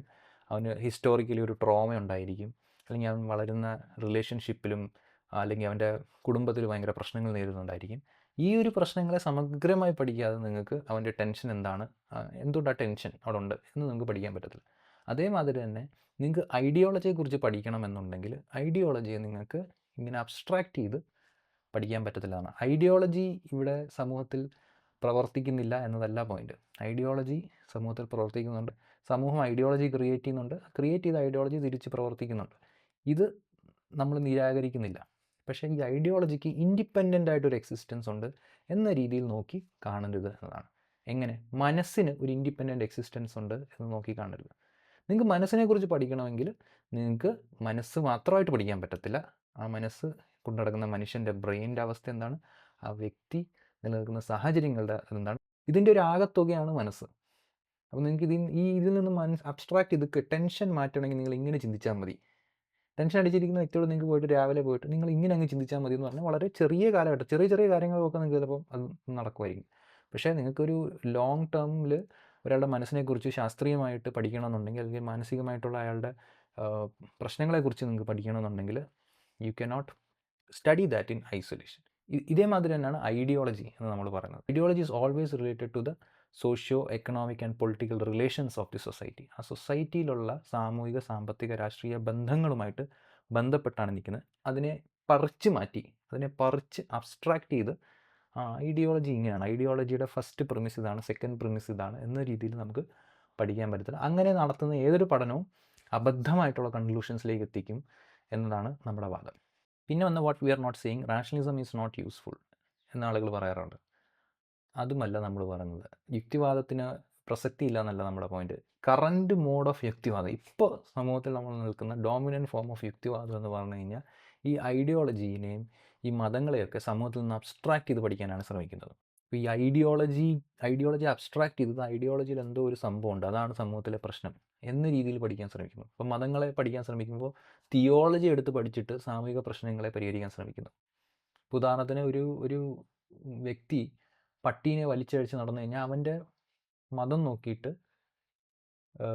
തിയോളജിയിൽ ഇങ്ങനെ ഉണ്ട്, അതുകൊണ്ടായിരിക്കും അവൻ അങ്ങനെ ചെയ്യാൻ പോകുന്നത് എന്ന് പറയും. ഇതാണ് തിയോളജി വെച്ചിട്ട് സോഷ്യൽ പ്രശ്നങ്ങളെ പരിഹരിക്കാൻ ശ്രമിക്കുന്നു. ഖുറാൻ്റെ 5:32 ഈ ഒരു വാക്യം ഇങ്ങനെയാണ്. അപ്പോൾ അങ്ങനെ ഒരു വാക്യം അവിടെ ഉള്ളിടത്തോളം കാലം, ആ വാക്യം മാറാത്തിടത്തോളം കാലം മുസ്ലിം സമൂഹത്തിൽ പരിഷ്കാരം നടക്കത്തില്ല. അല്ലെങ്കിൽ ഇസ്ലാം ഇങ്ങനെ ആയിരിക്കും, ഇസ്ലാം അങ്ങനെ ആയിരിക്കും, ഇങ്ങനെ ആയിരിക്കും എന്നൊക്കെയുള്ള രീതിയിലാണ്. ഈ ഒരു രീതിയിലുള്ള ഒരു അനാലിസിസാണ് ഇപ്പോൾ ഞാൻ കേരള യുക്തിവാദ മണ്ഡലത്തിൽ കാണുന്നത്. ഈ ഒരു മെത്തഡോളജിയിൽ നിന്ന് മാറേണ്ടതുണ്ട്. റാഷണലിസം എന്ന് പറയുന്നത്, യുക്തിവാദം എന്ന് പറയുന്നത് ജസ്റ്റ് അബ്സ്ട്രാക്ട് ചെയ്ത ഐഡിയോളജിയെക്കുറിച്ച് മാത്രമല്ല പറയേണ്ടത്, സമൂഹത്തിൽ നടക്കുന്ന ബന്ധങ്ങളെക്കുറിച്ചും കൂടി പഠിക്കേണ്ട ഒരു ആവശ്യമുണ്ട് എന്നതാണ് ഇവിടുത്തെ പോയിന്റ്.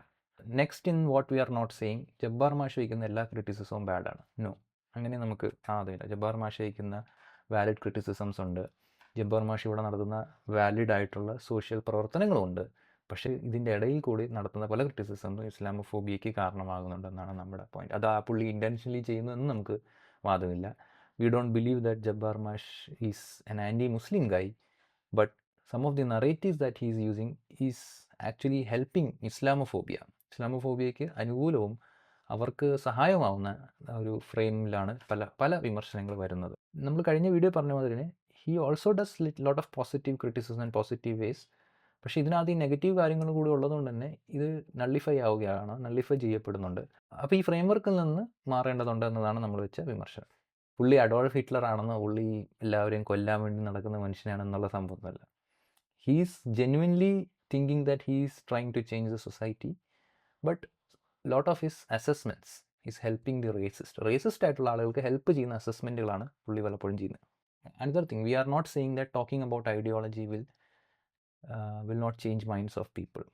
അങ്ങനെ ഞാൻ പറയുന്നില്ല. അതായത് ഐഡിയോളജിയെക്കുറിച്ച് പറഞ്ഞു കഴിഞ്ഞാൽ ആളുകളുടെ മനസ്സ് മാറില്ല എന്നും ഞാൻ പറയുന്നില്ല.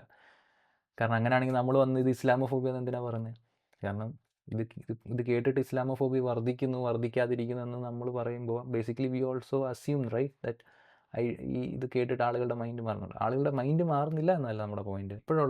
ഇപ്പോഴുള്ള സോഷ്യോ എക്കണോമിക് പൊളിറ്റിക്കൽ റിലേഷൻസ് വെച്ച് എന്തുതരം ഐഡിയോളജി ആളുകളെ എങ്ങോട്ട് മാറ്റും, എന്തുതരം ആഖ്യാനങ്ങൾ ആളുകളെ എങ്ങോട്ട് മാറ്റുമെന്നും എന്തുതരം ആഖ്യാനങ്ങൾ ആളുകളെ വർഗീയവാദികളാക്കാനും സഹായിക്കുന്നു എന്ന് നമ്മൾ മനസ്സിലാക്കേണ്ടതെന്ന് എന്നാണ് നമ്മുടെ പോയിന്റ്. സോ ഐഡിയോളജിയെക്കുറിച്ച് പറഞ്ഞ ആളുകളുടെ മനസ്സ് മാറുന്നുണ്ട്. പക്ഷേ ഇപ്പോഴത്തെ സോഷ്യൽ റിയാലിറ്റിയിൽ എന്തുതരം ഐഡിയോളജി ആളുകളെ എങ്ങോട്ടാണ് മാറ്റാൻ പോകുന്നത്, എന്തുതരം ഐഡിയോളജി ആളുകളെ എങ്ങോട്ടാണ് തിരിക്കാൻ പോകുന്നത് എന്ന് നമ്മൾ മനസ്സിലാക്കേണ്ടതുണ്ട് എന്നതാണ്. കാരണം because ideology doesn't exist independent of the social economic and political relations. ഇത് തന്നെയാണ് നമ്മുടെ point. Next what we are not saying is പൈസ കിട്ടി കഴിഞ്ഞാൽ നിങ്ങൾ പ്രോഗ്രസീവ് ആവും. പൈസ കിട്ടി കഴിഞ്ഞാൽ നിങ്ങൾ പ്രോഗ്രസീവ് ആവുമെങ്കിൽ സൗദി അറേബ്യ പണ്ടേ പ്രോഗ്രസീവ് ആവില്ല. ഇതുവരെ 1930s തൊട്ട് റിച്ച് രാജ്യമാണ്. Most progressive countries middle east കൺട്രീസും ഓയിലും അങ്ങനെ റിസോഴ്സ് ഉള്ള റിച്ച് കൺട്രീസ് ആയിരിക്കില്ല ഏറ്റവും progressive countries. So when we are talking about socio economic and political relations, ഒരു വാക്ക് നിങ്ങൾ കേൾക്കുക, relations. We are not talking about economic upliftment അല്ലെങ്കിൽ എക്കണോമിക് GDP കൂടി അല്ലെങ്കിൽ നിങ്ങളുടെ കയ്യിലുള്ള സമ്പത്ത് കൂടുമ്പോൾ നിങ്ങൾ പ്രോഗ്രസീവ് ആവും എന്നല്ല. അങ്ങനെ നിങ്ങൾ കയ്യിൽ സമ്പത്ത് കൂടുമ്പോൾ പ്രോഗ്രസീവ് ആകുമ്പോൾ ഇവിടുത്തെ ഏറ്റവും വലിയ പ്രോഗ്രസീവ് ആയി ഇവിടുത്തെ അംബാനി ആവണ്ടേ? അപ്പോൾ അത്രയ്ക്കുള്ള ബേസിക് അനാലിസിസ് ചെയ്തിട്ടല്ലേ നമ്മളും ഈ വിഷയങ്ങളൊക്കെ പറയുക. So we are not saying that പൈസ കൂടി കഴിഞ്ഞാൽ പ്രോഗ്രസീവ് വേണമെന്ന്. We are talking about socio economic and political relations, ബന്ധങ്ങൾ, മനുഷ്യർ തമ്മിൽ എങ്ങനെ ബന്ധപ്പെട്ടിരിക്കുന്നു. ഇപ്പോൾ ഉദാഹരണത്തിന് are we in a capitalist relationship, economic relation എടുക്കുകയാണെങ്കിൽ are we in a capitalist relationship, are we in a socialist relationship? നമ്മളൊരു ഫ്യൂഡൽ എക്കണോമിയിലാണോ അതോ നമ്മളൊരു സ്ലേവറിയിലാണോ? ഇനി ഈവൻ ക്യാപിറ്റലിസ്റ്റ് ആണെങ്കിൽ പോലും ആ എന്തുതരം റിസോഴ്സസ് ഡിസ്ട്രിബ്യൂട്ട് ചെയ്യപ്പെട്ടിരുന്നത്, ആരൊക്കെയാണ് എന്തൊക്കെയാണ് ഓൺ ചെയ്യുന്നത്, ഇവയെക്കുറിച്ചാണ് നമ്മൾ പറയുന്നത്. ഇപ്പം സൗദിയുടെ കാര്യം നമ്മളെടുക്കുമ്പോൾ സൗദി റിച്ച് ആണോ പൂറാണോ അല്ല നമ്മൾ പറയുന്നത്. സൗദി ഓയിൽ സെൻട്രിക് എക്കണോമി ആയിരുന്നു. ഓയിൽ സെൻട്രിക് എക്കണോമിയിൽ നിന്ന് വേറെ രീതിയിലുള്ള എക്കണോമിക്കിലേക്ക് മാറുകയാണ്. ഇപ്പോൾ ഓയിലും മനുഷ്യരും തമ്മിലുള്ള ബന്ധമായിരുന്നു പണ്ടുണ്ടായിരുന്നെങ്കിൽ ഇപ്പം ബന്ധത്തിൽ വേറെ മാറ്റങ്ങൾ സംഭവിക്കുന്നു. ബന്ധങ്ങളിലാണ് മാറ്റം പറ്റുന്നത്, സമ്പത്തിലല്ല. സാമ്പത്തിക ബന്ധങ്ങൾ എന്ന് പറഞ്ഞു കഴിഞ്ഞാൽ നിങ്ങളുടെ സമ്പത്ത് കൂടി എന്നല്ല, സമൂഹത്തിൽ ആളുകളും പ്രകൃതിയും തമ്മിലുള്ള ബന്ധങ്ങൾ എങ്ങനെ മാറുന്നു, സാമ്പത്തിക ബന്ധങ്ങൾ എങ്ങനെ മാറുന്നു എന്നാണ്. നെറ്റ്വർക്കുകൾ എങ്ങനെ മാറുന്നു. If imagine society as A network, ഒരു സൊസൈറ്റിയെ നിങ്ങൾ പല പല ഗ്രൂപ്പുകൾ തമ്മിലുള്ള നെറ്റ്വർക്കുകളായിട്ട് നിങ്ങളിങ്ങനെ വരയ്ക്കുമ്പോൾ ഈ നെറ്റ്വർക്കിലുള്ള പോയിന്റുകൾ എങ്ങനെ മാറുന്നു, റിലേഷൻഷിപ്സ് എങ്ങനെ ചേഞ്ച് ചെയ്യുന്നു, ഈ ബന്ധങ്ങൾ ആണ്. അല്ലാതെ ഇതിനകത്ത് ഇൻഡിവിജ്വൽ ആയിട്ടുള്ള കുറേ ആളുകൾക്ക് പൈസ കിട്ടുന്നുണ്ടോ ഇല്ലയോ എന്നതല്ല. പൈസ പണ്ടും കുറേ ആളുകൾക്ക് കിട്ടിയിട്ടുണ്ടല്ലോ. ഇവൻ സീവൻ തന്നെ പറഞ്ഞുണ്ടോ, നമ്മുടെ രാജകുടുംബം, ഇവിടെ കേരളത്തിലെ രാജകുടുംബത്തിന് ഒരുപാട് പൈസ ഉണ്ടായിരുന്നു. അപ്പോൾ പൈസയെക്കുറിച്ചല്ല നമ്മൾ പറയുന്നത്.